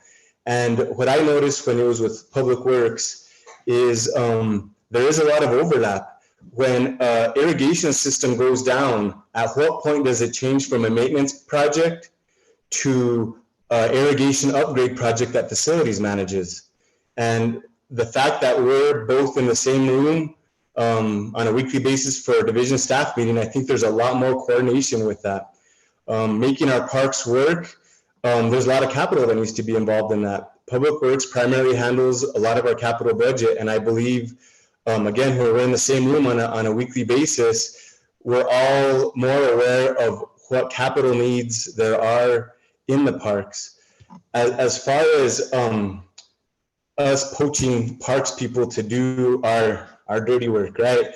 I don't know if that would be the case, because there's a whole different set of type of skill set. We have project administrators that are a lot better versed in procurement and bidding and design, and then we have operations people that are a lot better versed in making things function once it's in its place. And I personally don't see us handing, say, a lawnmower to one of our project administrators, or handing a project over to maybe one of our parks maintenance workers. So I do think there is a lot of opportunity, and I don't know if Jen, I hate to put Jen on the spot, but Jen was also around when we were all together. And again, I thought that it worked good. In my opinion, back when Parks was with Public Works, you know, I thought the grass was as green as it ever was, man. The parks were in pretty good shape. In fact, you know, so, but I do think it's a positive opportunity. I know there are programmatic things, but I think coordinating programmatic events on parks, but making sure the parks are in a condition that can handle these programs. There's a lot of infrastructure maintenance that needs to happen. There are overlap with trails. We build them, they maintain them. So I think the fact that Public Works builds a lot of this infrastructure and they have to maintain it, parks, you know, we're all kind of gunning for the same thing. We just want to make sure everything's up and running and in a good condition. So I don't know, Jen, if you have anything to add from your time when Parks was with Public Works. John, Mr. Chair, Councilor Villarreal. I too, as John mentioned, was a part of Public Works when we were, Parks and Rec was under leadership of Public Works, and see the opportunity that's available. I think we, as far as maintenance needs, we know we have work to do, and there's ways to go about it in partnering with some of the setup that John already has under trails and trying to make things work, see where we go with medians, and how we can come together to address those concerns that we get on a daily basis. And I don't know that, you know, our relationship with recreation will change completely. We do have programming needs that take place in parks, and we want to be able to partner together to make that happen. If Regina or Mary would like to add anything to this question from Councilor Villarreal. Briefly, let's hear from Ms. Wheeler because she has her hand up, and then we'll go back to the committee members. Ms. Wheeler.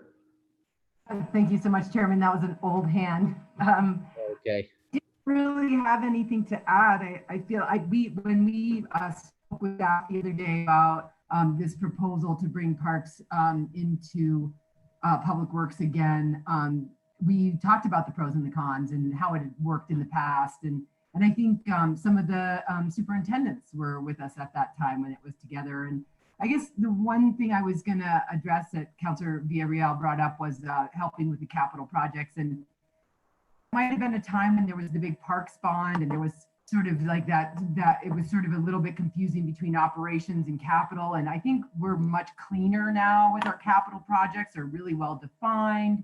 They have a particular owner, they have a budget.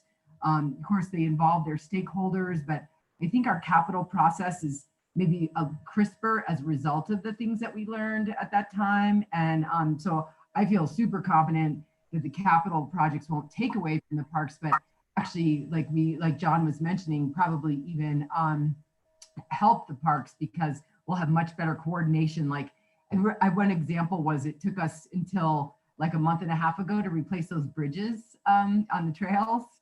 And that we got that money in December of 2018, I was remembering. And I told somebody how long that took, and it's partly because of the back and forth between the departments caused quite a bit of latency. And so I think, you know, being all on the same team will actually help us in the capital project zone. And I don't see how it would take away from the operations. That's good to hear. I just want to make sure that, you know, the little things that seem to fall through the cracks, or we can't figure out who is supposed to be responsible and who to call. And so maybe someone could elaborate on the Arroyo cleanup and who would be responsible to take that on now with this new structure. Mr. Chair, Councilor Villarreal, as it stands now, it's a group effort between streets, parks, and our stormwater management group, because everybody has involvement with them. The way it works now is our streets department really helps underneath around any kind of infrastructure that would compromise our streets. So basically like the plugging of an arroyo, things underneath the bridge that could cause the water to back up and compromise our abutments, cause scour under our bridge, that type of thing. And other open spaces, you know, we've been relying on parks to help with those. Now we do have resources in stormwater, but our stormwater group's more of our project management type of group. So when it escalates beyond just general maintenance, they're very capable of doing major projects. They do help with some maintenance through maintenance contracts, through like youth works and things like that. But I do think there is definite room for improvement, not only in how we manage it, but how we set up who does what based on what strengths they have. And I think with, again, all of us in the same room, I think there's a really good opportunity to make sure that we improve that, because there is improvement that can happen in that area. The improvement I see is just like when we're talking about people's safety and the encampments that are happening and who takes that on, because more likely than not, I've seen the parks staff have to take time from the parks and start cleaning arroyos and dealing with that. So I just want you all to be careful about that, because we've had that, to me, is one of the bigger issues around safety and health, and all of our districts experience this issue, so that you all can coordinate with that, because I think that's going to be an issue. And medians was also something that there was never an understanding, well, like, that's yours, parks. No, that's yours, public works. I really hope that changes, because that was completely confusing and probably did not make sense to the workers that had to do that. Like, they had to stop work because then it became a public works project. That's crazy. So I'm hoping that this will help with that, that confusion. The other thing is, since we're talking about cuts, the prairie dog remediation is pretty big. So I'm wondering, are you all then finding another source to cover that? And then tree removal is also a safety issue. So is there something that some other funding source from Public Works that you all are covering those particular items? Mr. Chair, Councilor Villarreal, again, I think after this meeting, when we regroup to discuss all those, we'll have a better understanding of if John and Jen had any plans for that, and if not, what we can do to work with finance to make sure that those type of operations aren't compromised to a level that we can accept.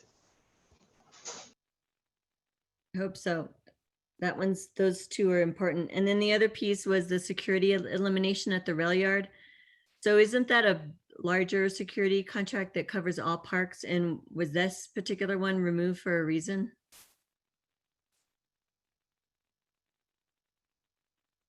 Mr. Chair, Councilor Villarreal, I'd have to defer either to Mary or John Munoz. I'm not familiar with the reasoning for that.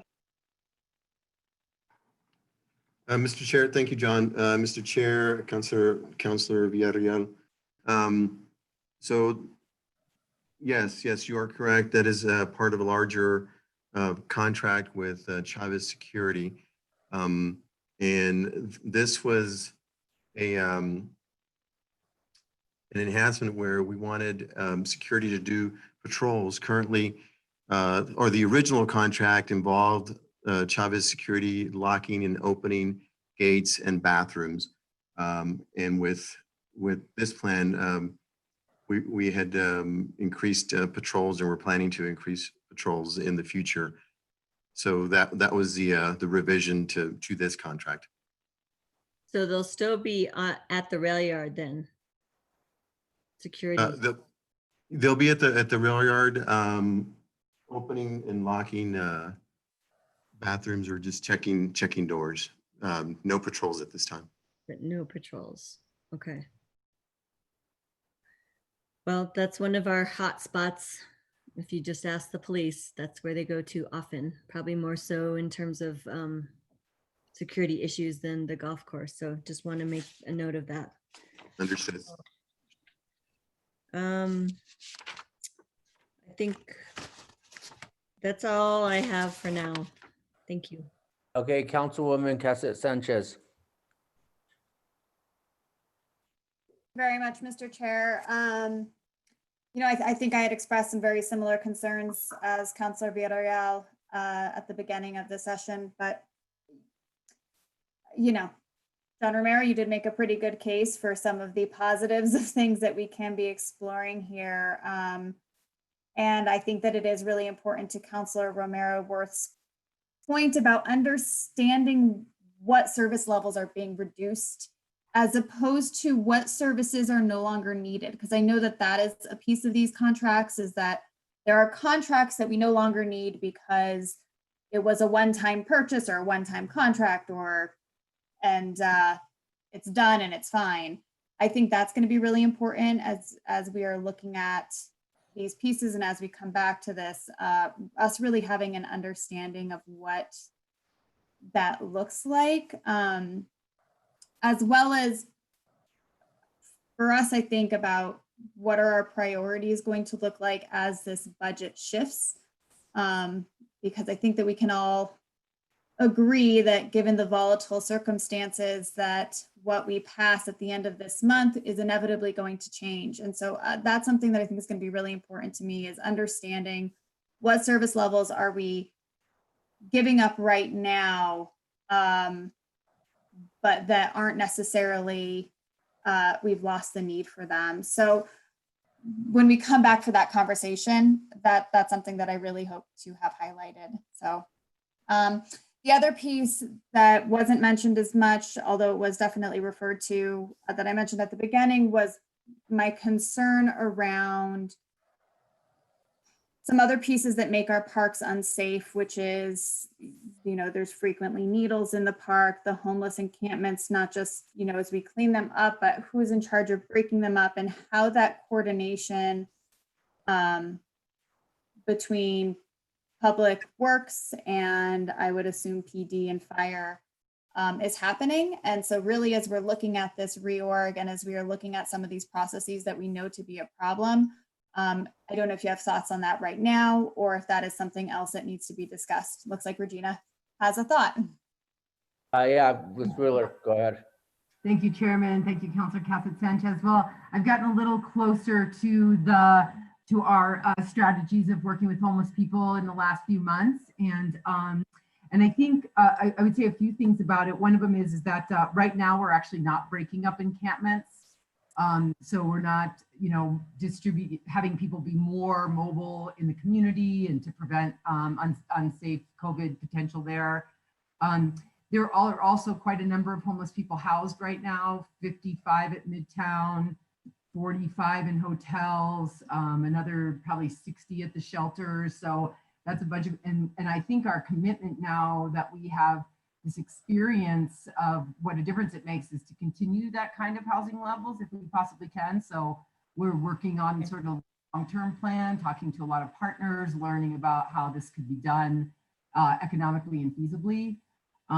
So I think, the homeless landscape and how we deal with it will shift. Ideally, say we would, maybe we would eventually walk up to an encampment and invite the people to stay in a room or an apartment.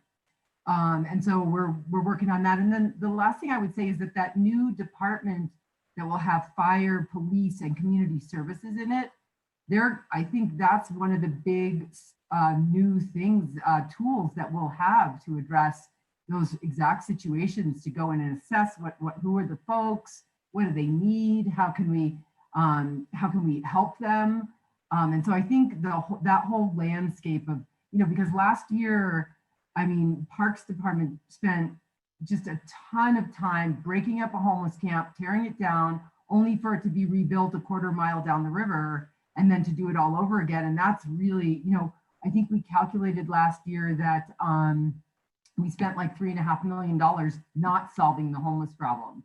And so I think we're beginning to, get a grip on that there are things that we can actually do to really make a difference in this issue, to really reduce the suffering. Having taken care of these folks for the last 3 months, it's so heartwarming to give somebody a bed and a meal and have it completely change their demeanor, their stature, stabilize their health.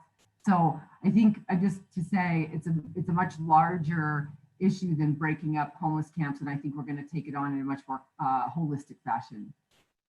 Mr. Chair, Yes, I'm sorry. I just want to, can I make a comment on that point? yes.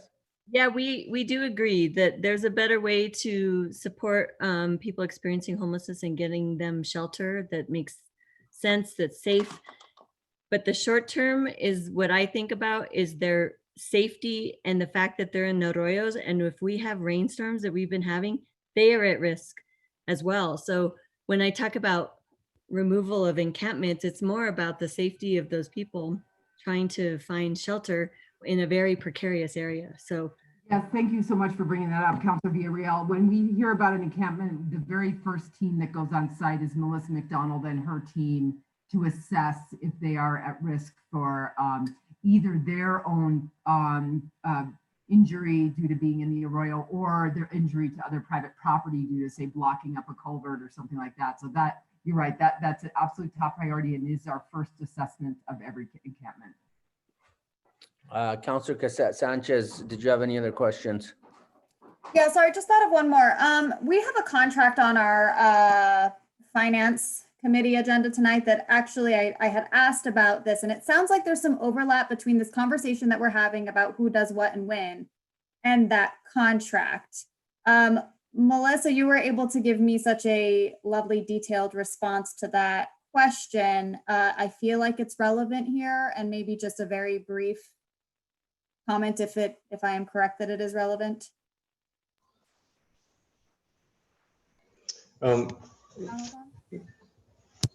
Mr. Chair, Councilor Cassette Sanchez, I can speak briefly on it. Yes, there is a lot of overlap with it. Some of the maintenance activities that my stormwater section does for the purpose of maintaining the integrity, the structural integrity of our water channels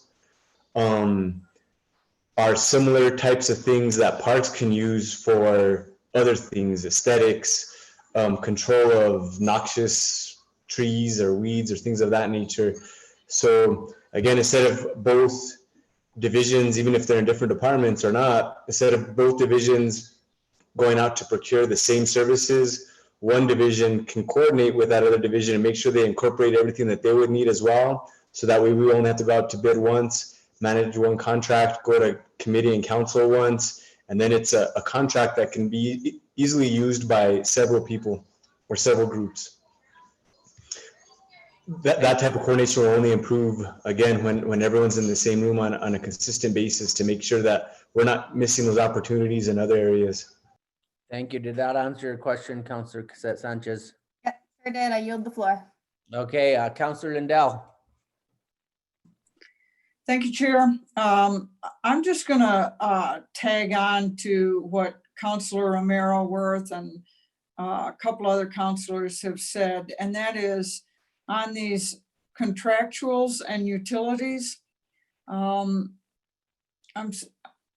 think it's really important that we get more of a breakdown than just a number on these, because I'm not really sure what I'm approving in terms of reduced services. And we all know that it's reduced services. It has to be.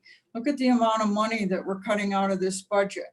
But I think it's really important that we know what those cutbacks in service are going to be. You see a $500,000 change in the general fund on parks, trails, and watershed. We got to know what that is. And I'm sorry that it probably is going to add significantly to the folks that are presenting later in the week. But I do think we need a breakdown of that. Maybe some other counselors disagree with me, and I'm open to hearing what their reason would be. But I think we need to know what budget we're really voting on. Thank you, Councilor Lindell. I agree. I think though, dealing with public works and this park issue, hopefully we can come back to this department maybe on Monday or Tuesday and talk more specific about this. These are all really good concerns that the committee is coming up with. At 4:30, I do want to go to BDD. I think we can get that budget done today. And so we'll continue on with parking now, but then again at 4:30, we will move to BDD so that we can get that hopefully accomplished by 5 o'clock. Is that okay with the rest of the committee? Okay, so let's go ahead and let's move to parking.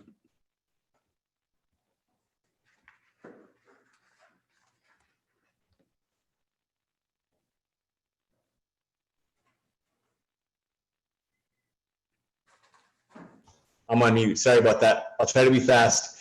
We are expecting some revenue decreases just because of lack of commerce downtown, lack of people parking in our structures. We are able to accommodate that with the transfer out of our off-street parking people. It not only helps us balance our budget, but the off-street parking function is no longer needed because of our revenue control system. In a nutshell, that is our parking budget. Okay, are there questions from the committee on the parking budget? Councilor Lindell. Thank you, Chair. The question I have is two questions.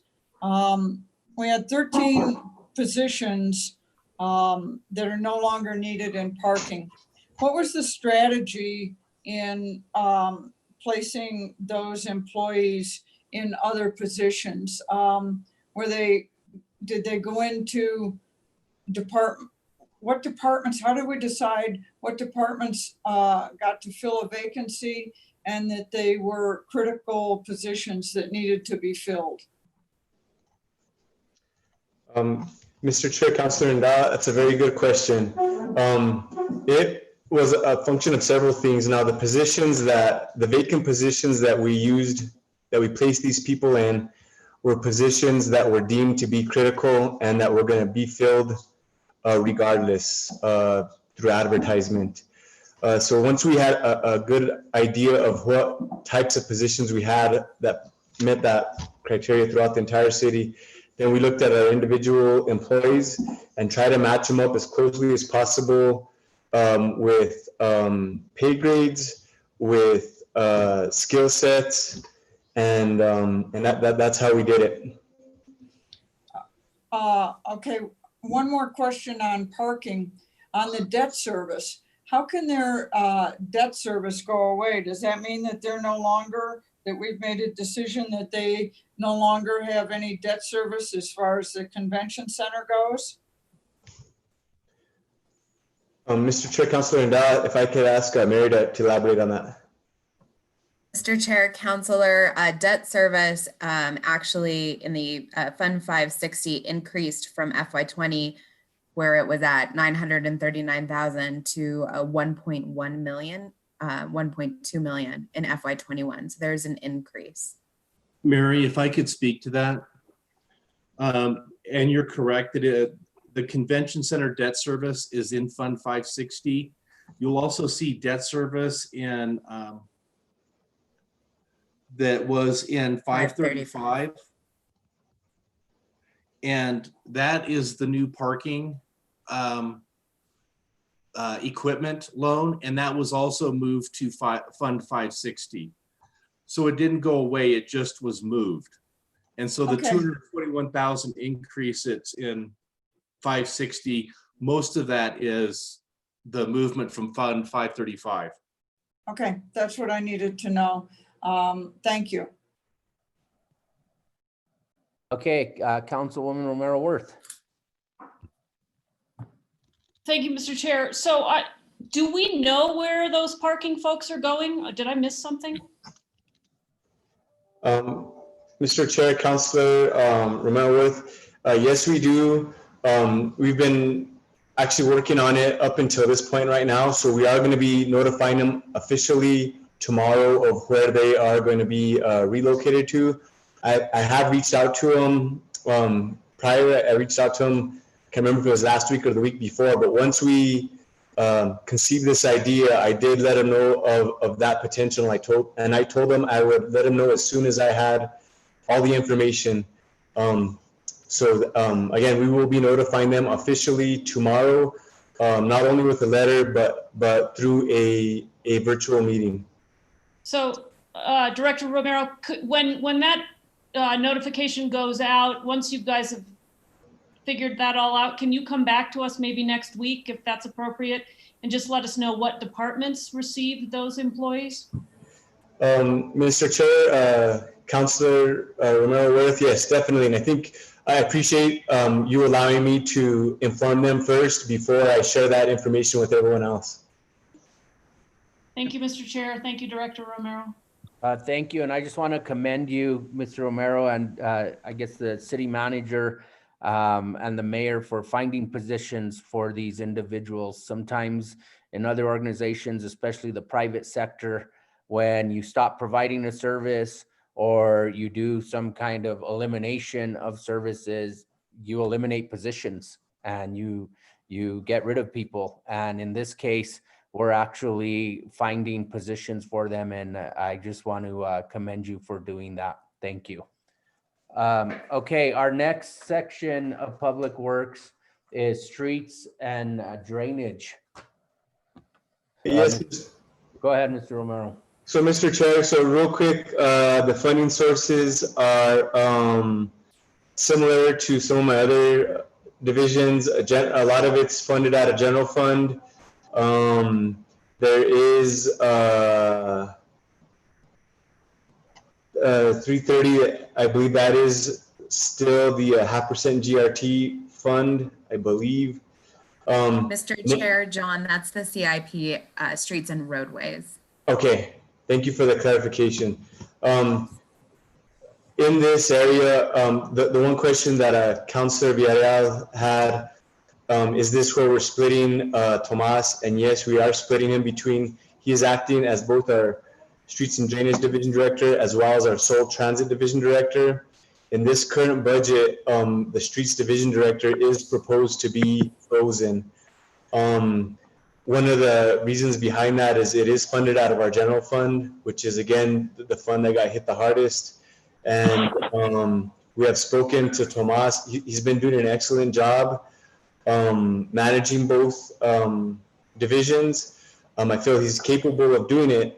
To continuing to do it, although it is a lot task of one person. So what I'm hoping is, I believe Mary mentioned this in her preamble to the entire budget, but our budget's going to be very fluid throughout the fiscal year.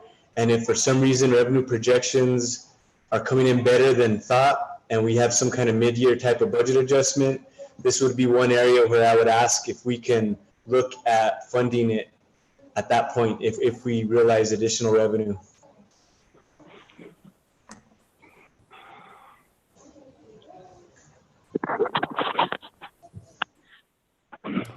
Ms. McCoy, did you want to comment on that? Mr. Chair, I think John Romero sufficiently answered the question. Okay, so that's something, Mr. Romero, that you want us to take a look at again as we move forward into the fiscal year? Yes, and again, I'm sure this might be a typical theme throughout the entire city. Again, if things turn around, man, and hopefully they do, it'll be not only this position, but citywide, but this will be definitely one I'd be advocating for. Okay, let me turn to Councilwoman Villarreal, because she had asked specifically regarding this position. Thanks for the clarity, Mr. Romero. I hope that doing double duty does give somebody at least a small pay bump, and not just for Mr. Martinez, but any supervisor that's covering different divisions simultaneously because of the hiring freeze.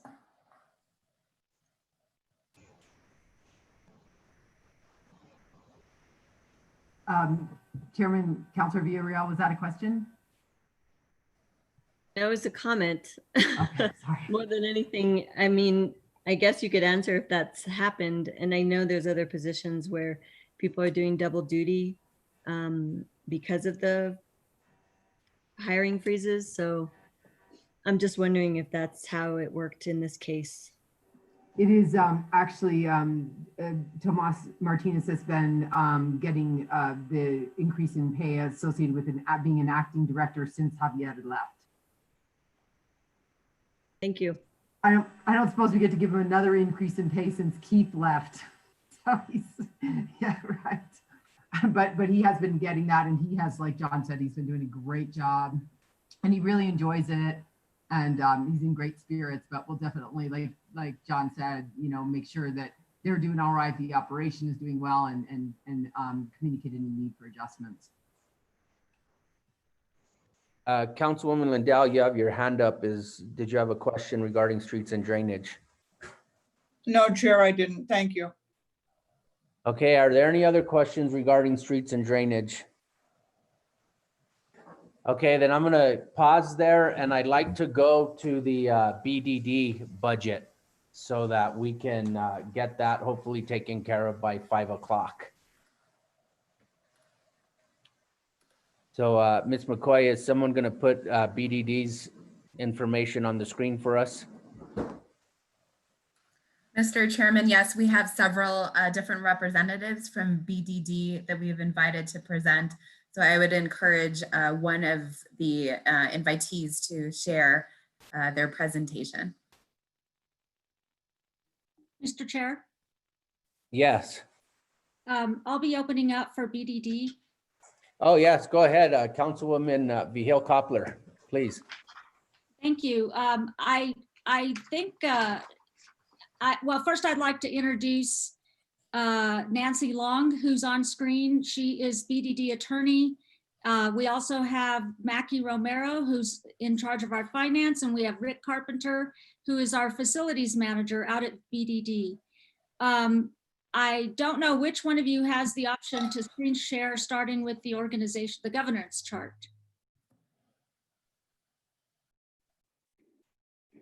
I'm gonna try and see if I can. I have the presentation. Let me see if I can share that.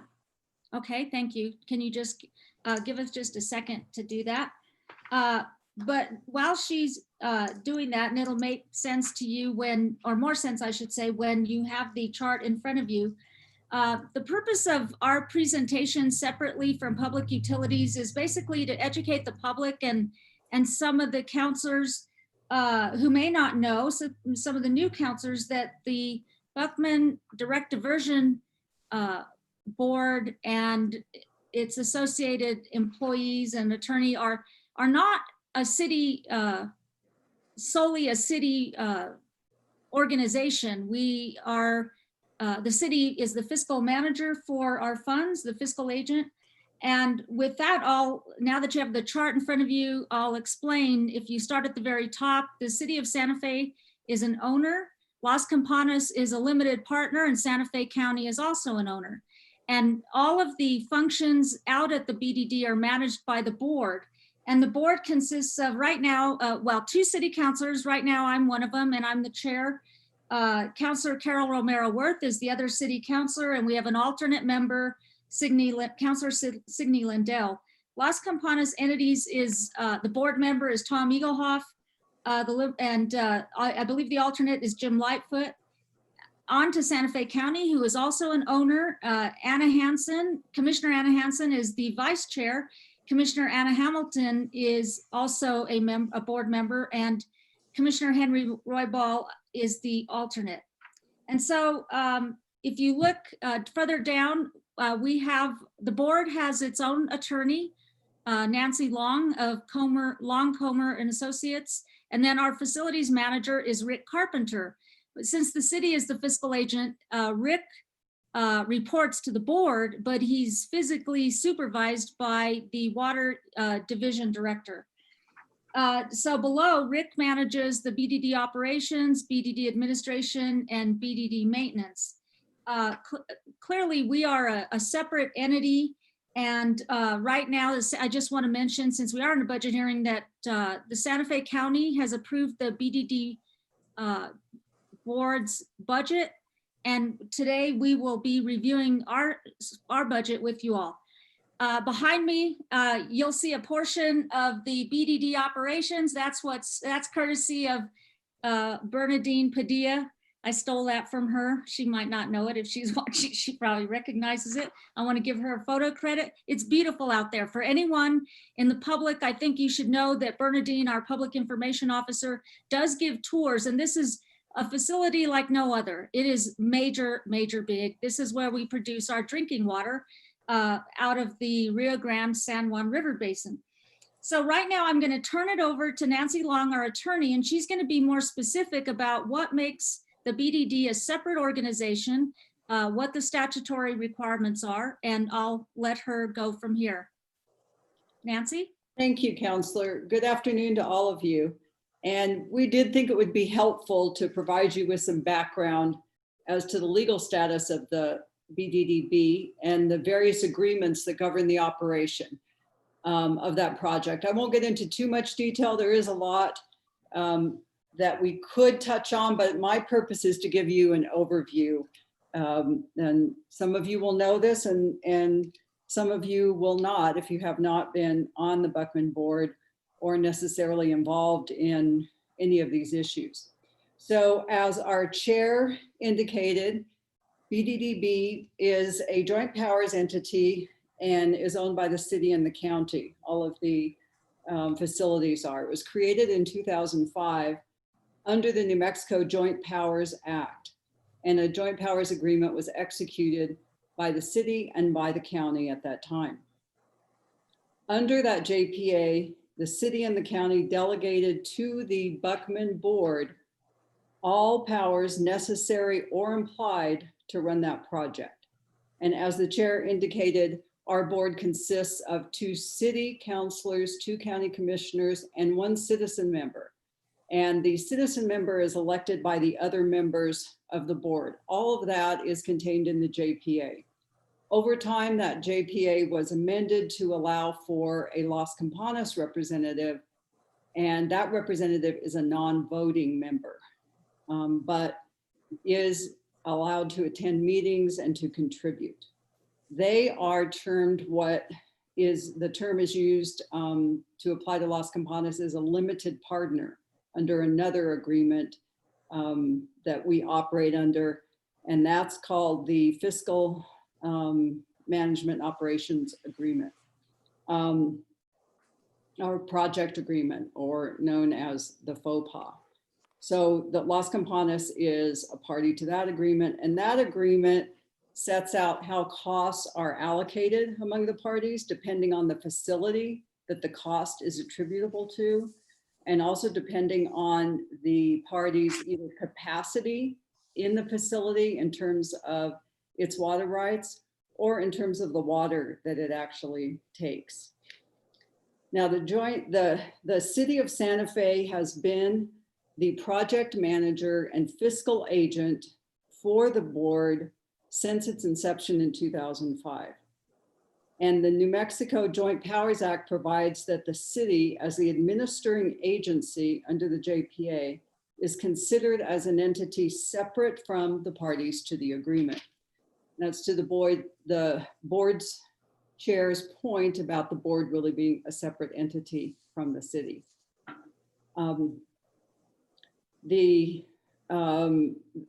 As I said, we've got an agreement that specifies how the costs are allocated among the parties. It gets a little complicated, but that is all handled each year as part of the billing that goes to the partners.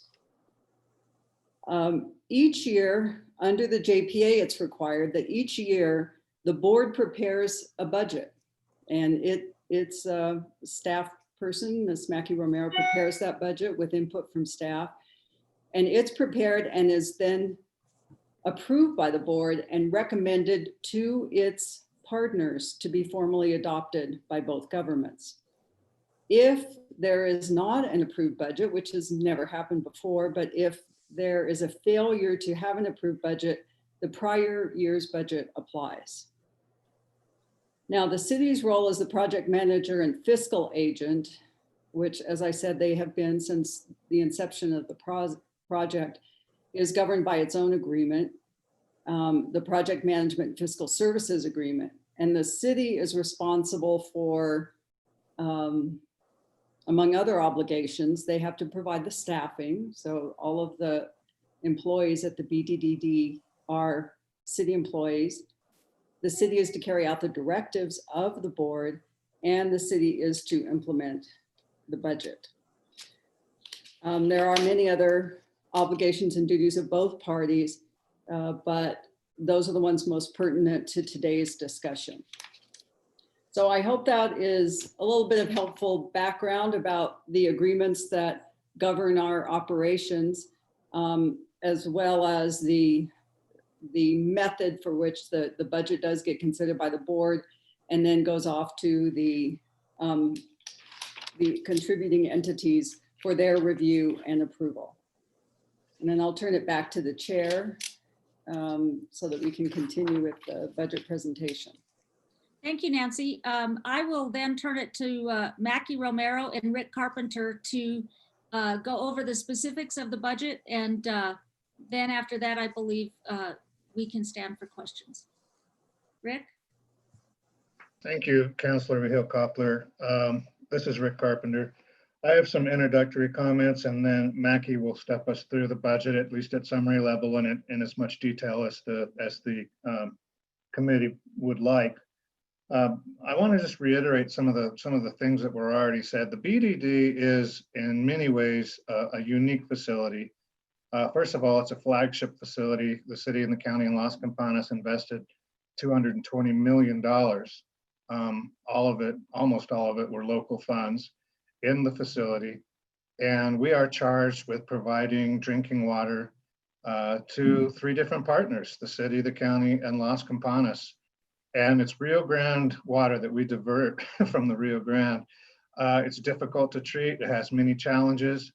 It's not pristine snowmelt runoff water. It's water from the Rio Grande. And so that comes with budget implications, as you might suspect. We do report to the board. We have our own board. And then the 3 partners, the city, the county, and Las Campanas, have their own respective governing bodies. So it's a very complicated relationship that the BDD is faced with in providing water to our customers. We did provide a budget to the BDD board that was approved, and you'll see that in the spreadsheets that I think Mackie's going to pull up for you in a moment. That was approved by the board. It was also, I believe, approved by the county commission. And now we find ourselves in front of you with that very same budget. We also were asked to provide some cuts that amount on the whole of it about 10% from that budget. That's not what we're recommending. It's what we think we might be able to do, but that would come with some pretty significant consequences. The ways that we were able to do that was to take a harder look at overtime and salaries, solids and disposals, material supplies, deferred training, a delay in what we call the treat study, which is the treatability of the water at the plant. We can delay that, but we're going to have to do it at some point, and non-essential equipment. So those were areas that were very difficult for us to cut, that were beyond what the board had already approved. And with that, I would like to just turn it over to Mackie, and she can step us through what all of this means, at least in summary fashion. Mackie, please take it away, Mr. Chair, if that's okay with you. Yes, please go ahead. Mr. Chairman, committee members, hopefully you can still see my screen here. This is the budget that was submitted to the BDD board. Again, like Rick said, it was approved and recommended. The budget was for $10,286,503. As you can see, this budget is made up of several revenue sources, including the city of Santa Fe County, our Las Campanas entities. We have revenue from, we have a federal funds revenue, and we have some PNM solar rebate revenue. The budget consists of fixed and variable costs and includes revenue reimbursement from the partners. The partner reimbursement revenue is based on projected expenditure types and allocated based on cost sharing allocations as established in the cost sharing agreements. The partners also contribute to our major repair and replacement fund, and that is per our policy. And the yearly contribution is $626,706. The next screen that I'm going to show you is BDD's fixed and variable cost analysis. So the reason why our budget is so difficult to prepare is because we have cost sharing allocations that are part of our governing documents. They include several percentages. We have fixed costs, we have variable costs, and we have project-wide costs.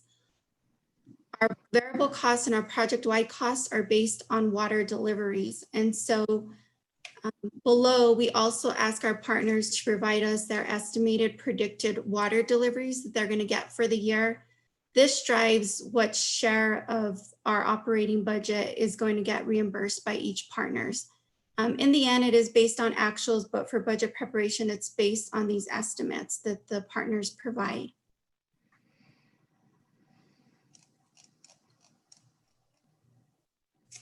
The next portion is like Rick showed you, a reduced budget. So here's the approved budget by funding source and by major categories. So BDD has major categories that we operate out of. That's the $10 million budget that that again was recommended and approved by the board. However, we were directed by the city of Santa Fe to reduce our budget by a total of about $1.2 million. And that's the budget that you're going to see in the next presentation with public utilities. BDD could not just reduce our budget by 1.2, at least not the city's share. We had to reduce our budget by $1.5 million just to get the city to a reduction of less of 1.2. Extremely difficult for us. Not only would it impact essential functions, it impacts the other partners' share of the budget, and was not favored by our board. Rather than us trying to force our budget into a set number that the city came up with, we know the city is having financial impact. This crisis is impacting everyone. And so instead, what we did is we went through our budget by line item. Our budget is very detailed. Went through it by line item, and we were able to identify things that could either get delayed or reduced. And that's the budget that you'll see here in table B. That's this reduced budget.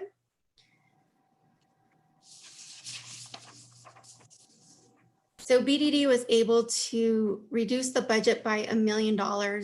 Again, this has not been presented to the board or the other partners and has not been approved, but this is for this presentation.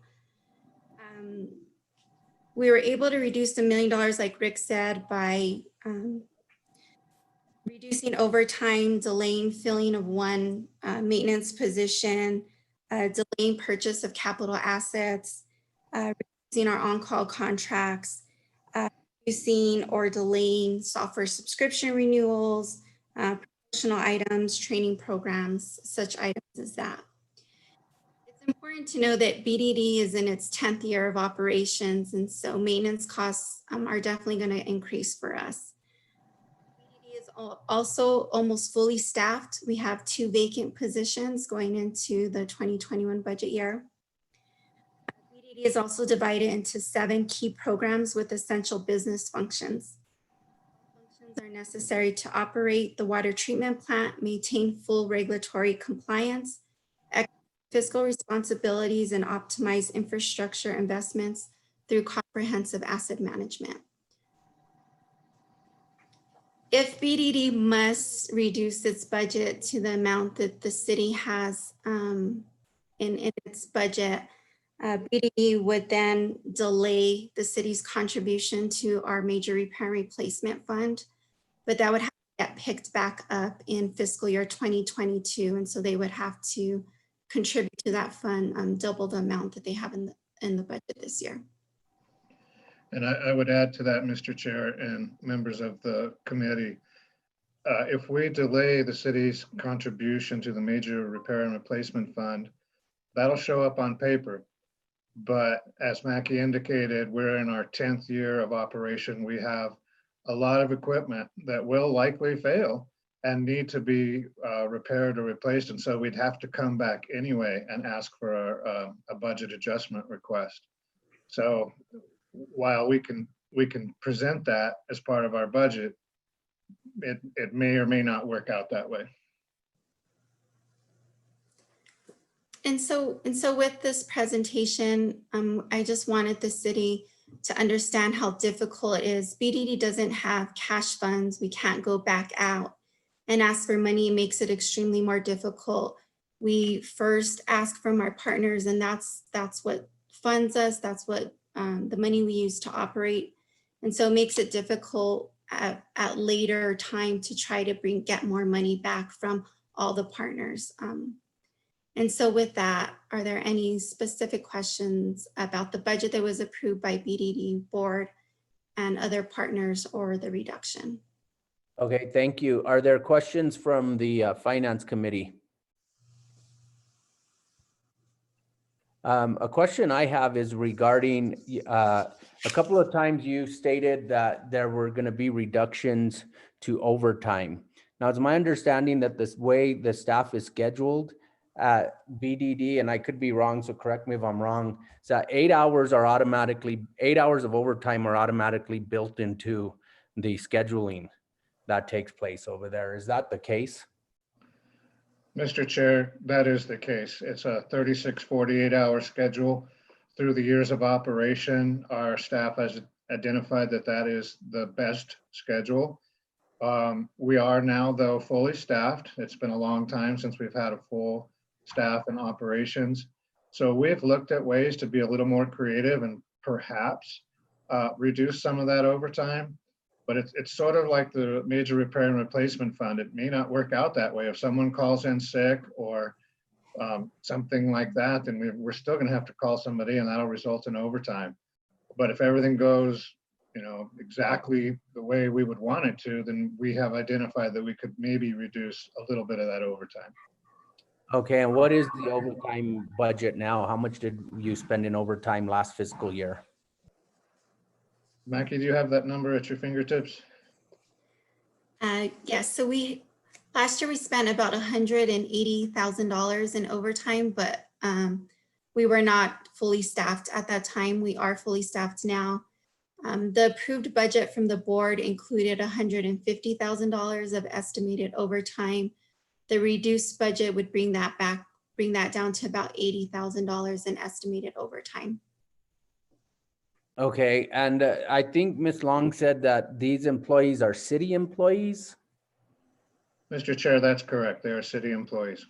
Okay, has there ever been have we given thought to them, BDD, those employees becoming their own employees? I sit on SWAMA, and on SWAMA, it's its own entity. They're not city employees. They're not county employees. They're employees of SWAMA. Have we given thought to doing?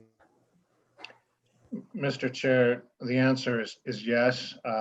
For the last several years, even with the preceding facility managers other than myself, we even actually formed a committee at one point to analyze what that might look like and what the different models might look like.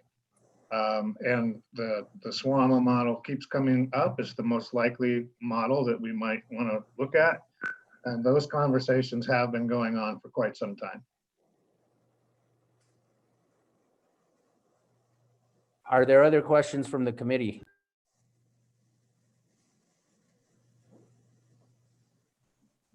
Mr. Chair, Yes, Councilwoman Villarreal.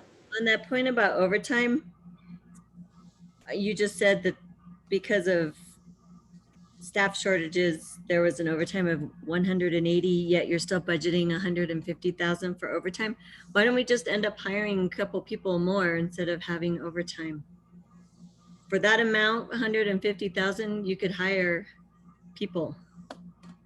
Mr. Chair, members of the committee and counselor, we could do that. That would be helpful, but the org chart doesn't list those as existing vacancies. So we'd have to create a new position or two.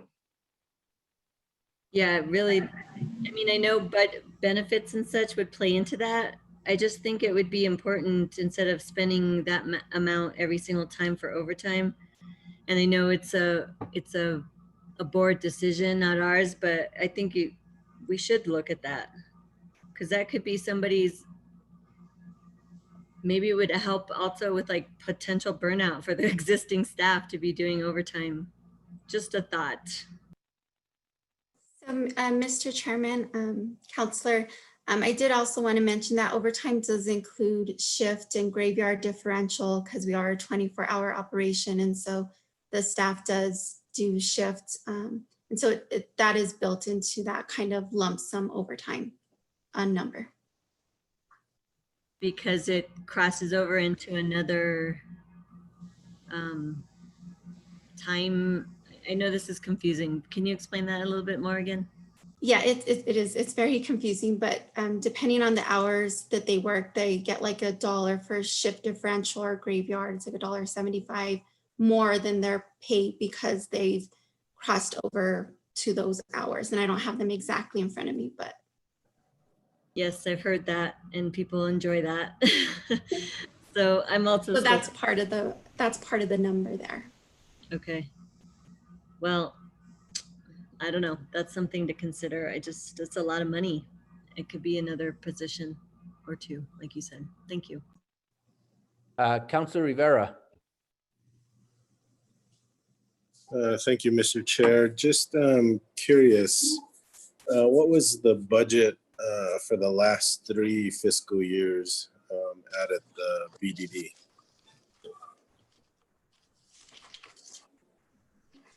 So, Mr. Chair, committee members, our budget has been roughly about anywhere from $8 to $9 million.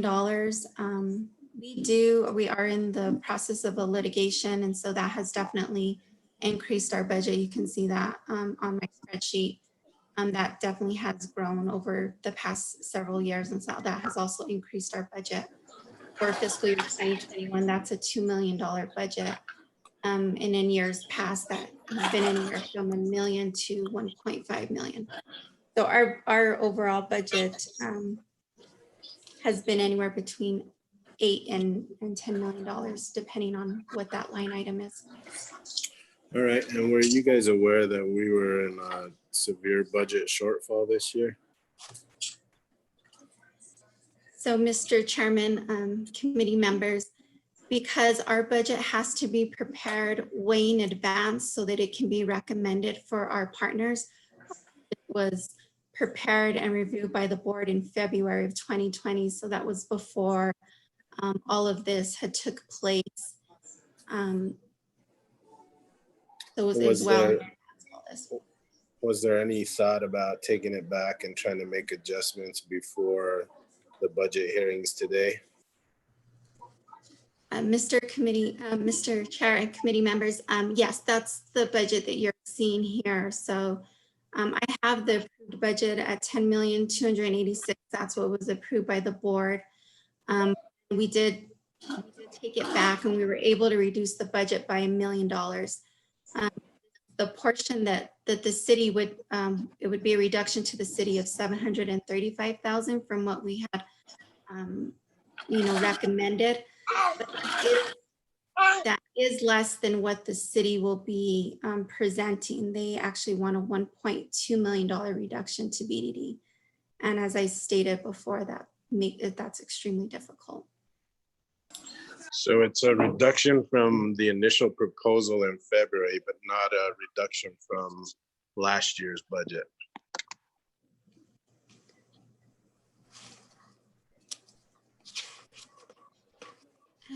Mr. Chair, committee members, so our budget, yes, it would be a reduction from last year's budget. So our last year's budget was, I'm sorry, I don't have the major repair and replacement in there, so I have to figure out what the number is.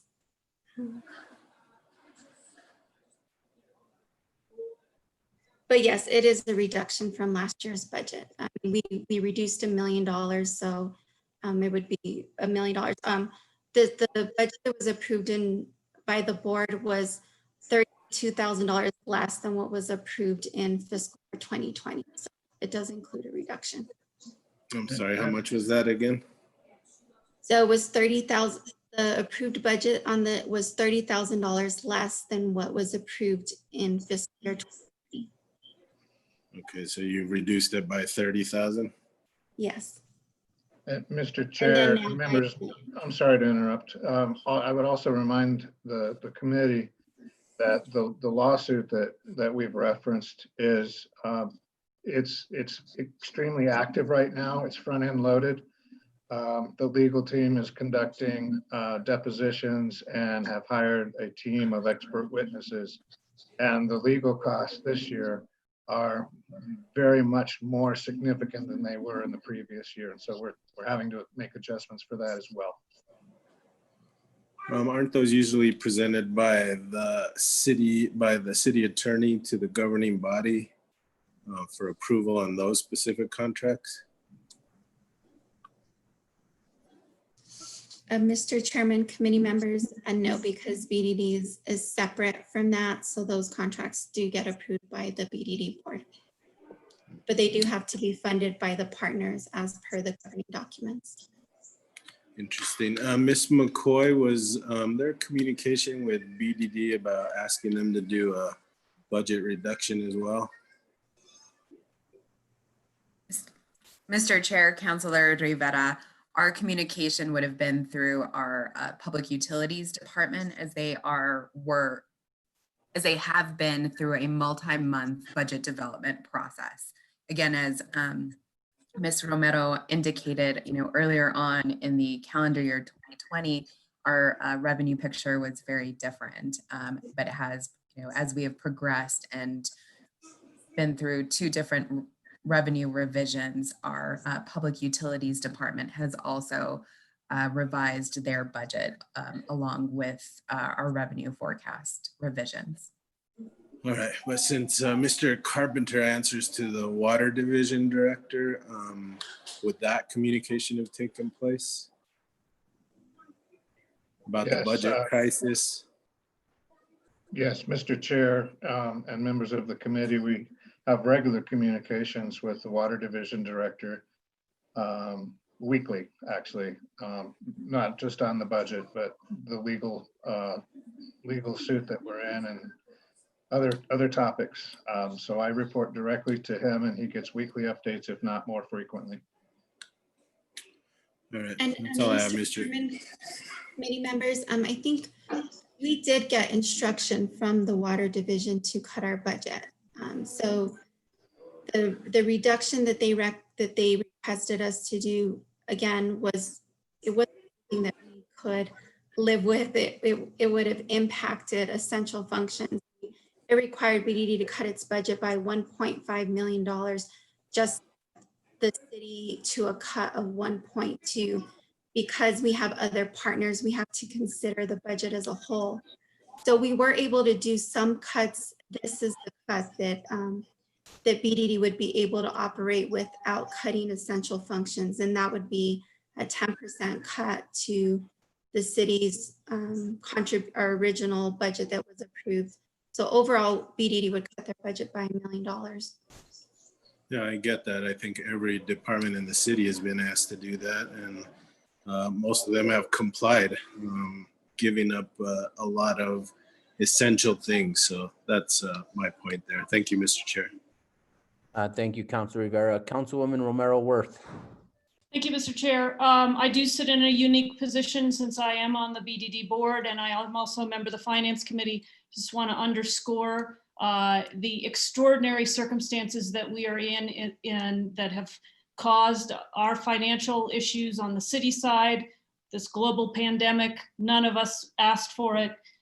We're just having to deal with the circumstances it's created. I would reiterate, we do not want to affect the service level of the BDD. One county commissioner on that board continues to remind us water is essential. Completely agree with that.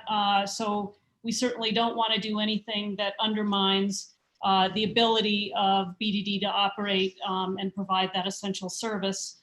I think we're going to have to see how being fully staffed affects the overtime. I would expect that it should have some downward work on that level of overtime. And I would just also point out that the BDD as a whole, because it there are city employees and under the direction of the Public Utilities Department and the Water Division, there are things that BDD gets as a benefit from that partnership, from that relationship. And so this is a very complicated arrangement. And I just want to make those comments. And I don't know, Rick, I don't want to put you on the spot, but if you have examples of how BDD benefits from its relationship with the city's water division and the utilities department, I think that would underscore the point. But I don't want to put you on the spot. So, but on that, Councilor Romero, can you explain how the city benefits from BDD? I'm more interested in the opposite. well, BDD is BDD is one of our several sources of water. So it provides us resiliency in our water system. And so we benefit because it's one of the ways that we deliver water to the people who live in the city. And is there a benefit to the BDD employees being city employees as opposed to their own separate, the way SWAMA is? I think it's for BDD, my understanding is for BDD, and again, we can explore, I'm new to the board, we can explore what that might look like, but that I think might be a bigger lift than BDD is ready to take on. And again, I do think they benefit from being in the relationship they are with the city. Okay, I'm gonna ask Ms. McCoy if she has anything she wants to add before I call for a motion, because we do need to get into another finance committee meeting. It's past 5 o'clock, but Ms. McCoy, did you want to add anything before I call for a motion from the finance committee? We've stated this, Mr. Chairman, councilors, we've stated this several times. There's going to be opportunities as we move forward or throughout the course of the next week to make adjustments to our budget. And this is a good example of one of the areas where we would need to review that. We are looking forward to hearing from the detail of Public Utilities Department tomorrow, as we are postponing their budget hearing tomorrow. And if it is the pleasure of the committee and the council at governing body next week, we will entertain adjustments during this time and any adjustments as we move forward throughout the fiscal year and the revenue picture becomes clear. Okay, Councilor Lindell, you have your hand up, and then I will give Councilor Joanne Vihil-Coppler the last word before we make a motion. Councilor Lindell. Thank you. Chair, I hate to, I don't take any pleasure in making this comment, but I'm not really comfortable in voting on this budget yet until we have some of that other information that we've requested. I don't know what what services I'm voting to suspend, and it makes me really uncomfortable. It's not that we aren't going to have to vote on it and say yes. I'm not saying that at all. I'm just saying I don't know what I'm really voting on here. So that's just a comment. And if they're coming back with more information next week, I would be more comfortable waiting. But I also know that we have a schedule to keep, but that's a comment that I have. Councilwoman Cassette Sanchez. Thank you, Mr. Chair. I just wanted to request that this information be sent to us, as this is the first time that we're seeing this. So if somebody could please, email this over, that's very helpful for us to have our own copies. So that would be wonderful. Thank you. Okay, Councilor Vihil-Coppler, you are our city representative on the BDD board. I'll give you the last word, and then I'll see what the committee wants to do. Thank you, Mr. Chair. First, I want to say that I would be remiss if I didn't mention that I forgot to say that the citizen member on this board, on our board right now is Peter Ives. So I forgot to mention him. The next thing is that, you know, we have a proposed budget before you, which meets what the BDD board felt like we could do based on staff's recommendation. I think the idea of adding positions to reduce the overtime, maybe reduce it, it may be a wash. These positions are specialized positions. It requires a great deal of training. So recruitment will take some time, a lot of time. But I'm very happy that we are fully staffed right now.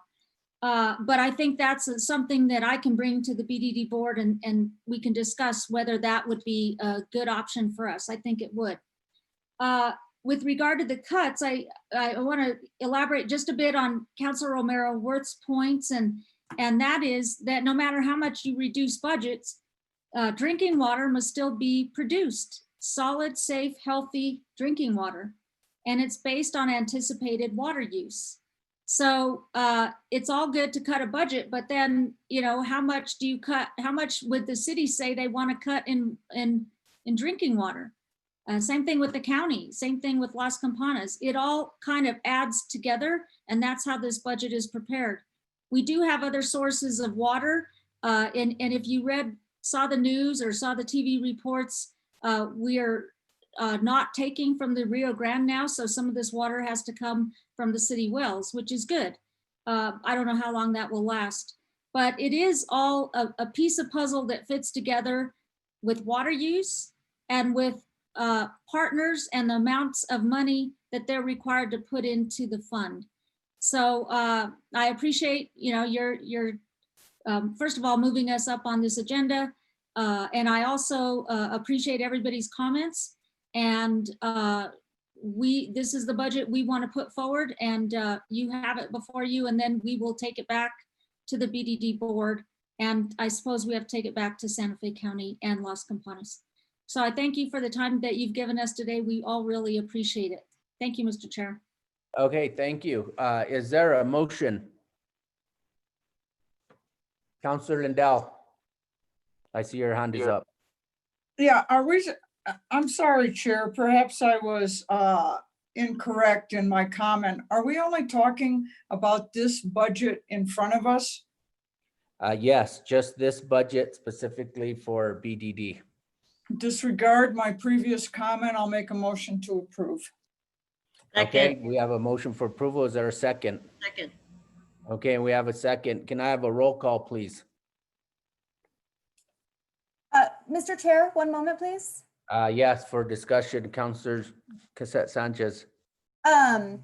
So this comes out of our utilities budget, and we haven't had our utilities budget hearing.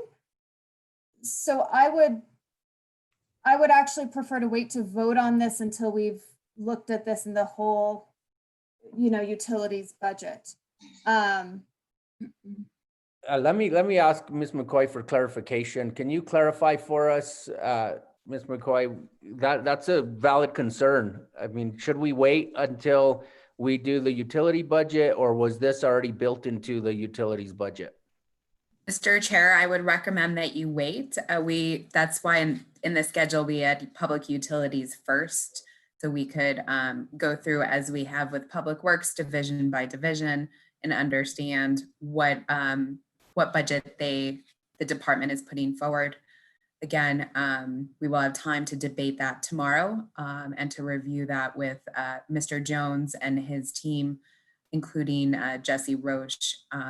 So I would recommend that we hold off on a vote at this time. Also, we would allow the council, the members of the Finance Committee, additional time to review the presentation that you have just been given and potentially come up with some additional questions.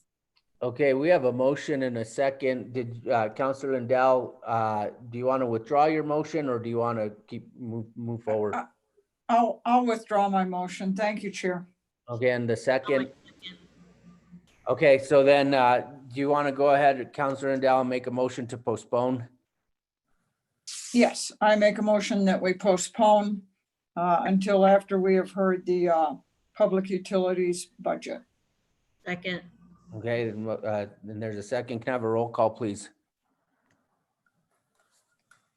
Counselor Renee Villarreal, Yes.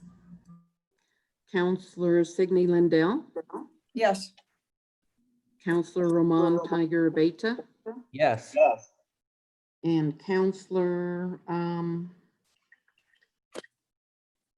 Jamie Hassett Sanchez. Yes. Okay, so this item is. I'm sorry, Mr. Oh, Chair. I wait, do we have need to go. Councilwoman Romero Worth. Counselor Carol Romero Worth. My Yes. apologies. Thank you. Thank you. Thank you. Okay, so then this item's been postponed. We still have to pick up with Public Works tomorrow at 1 o'clock with the Transit Division. So we will do that. So we'll start with Transit and Public Works, then get to utilities, and then hopefully back on schedule with the department that was scheduled for tomorrow. So with that, we are adjourned. Thank you.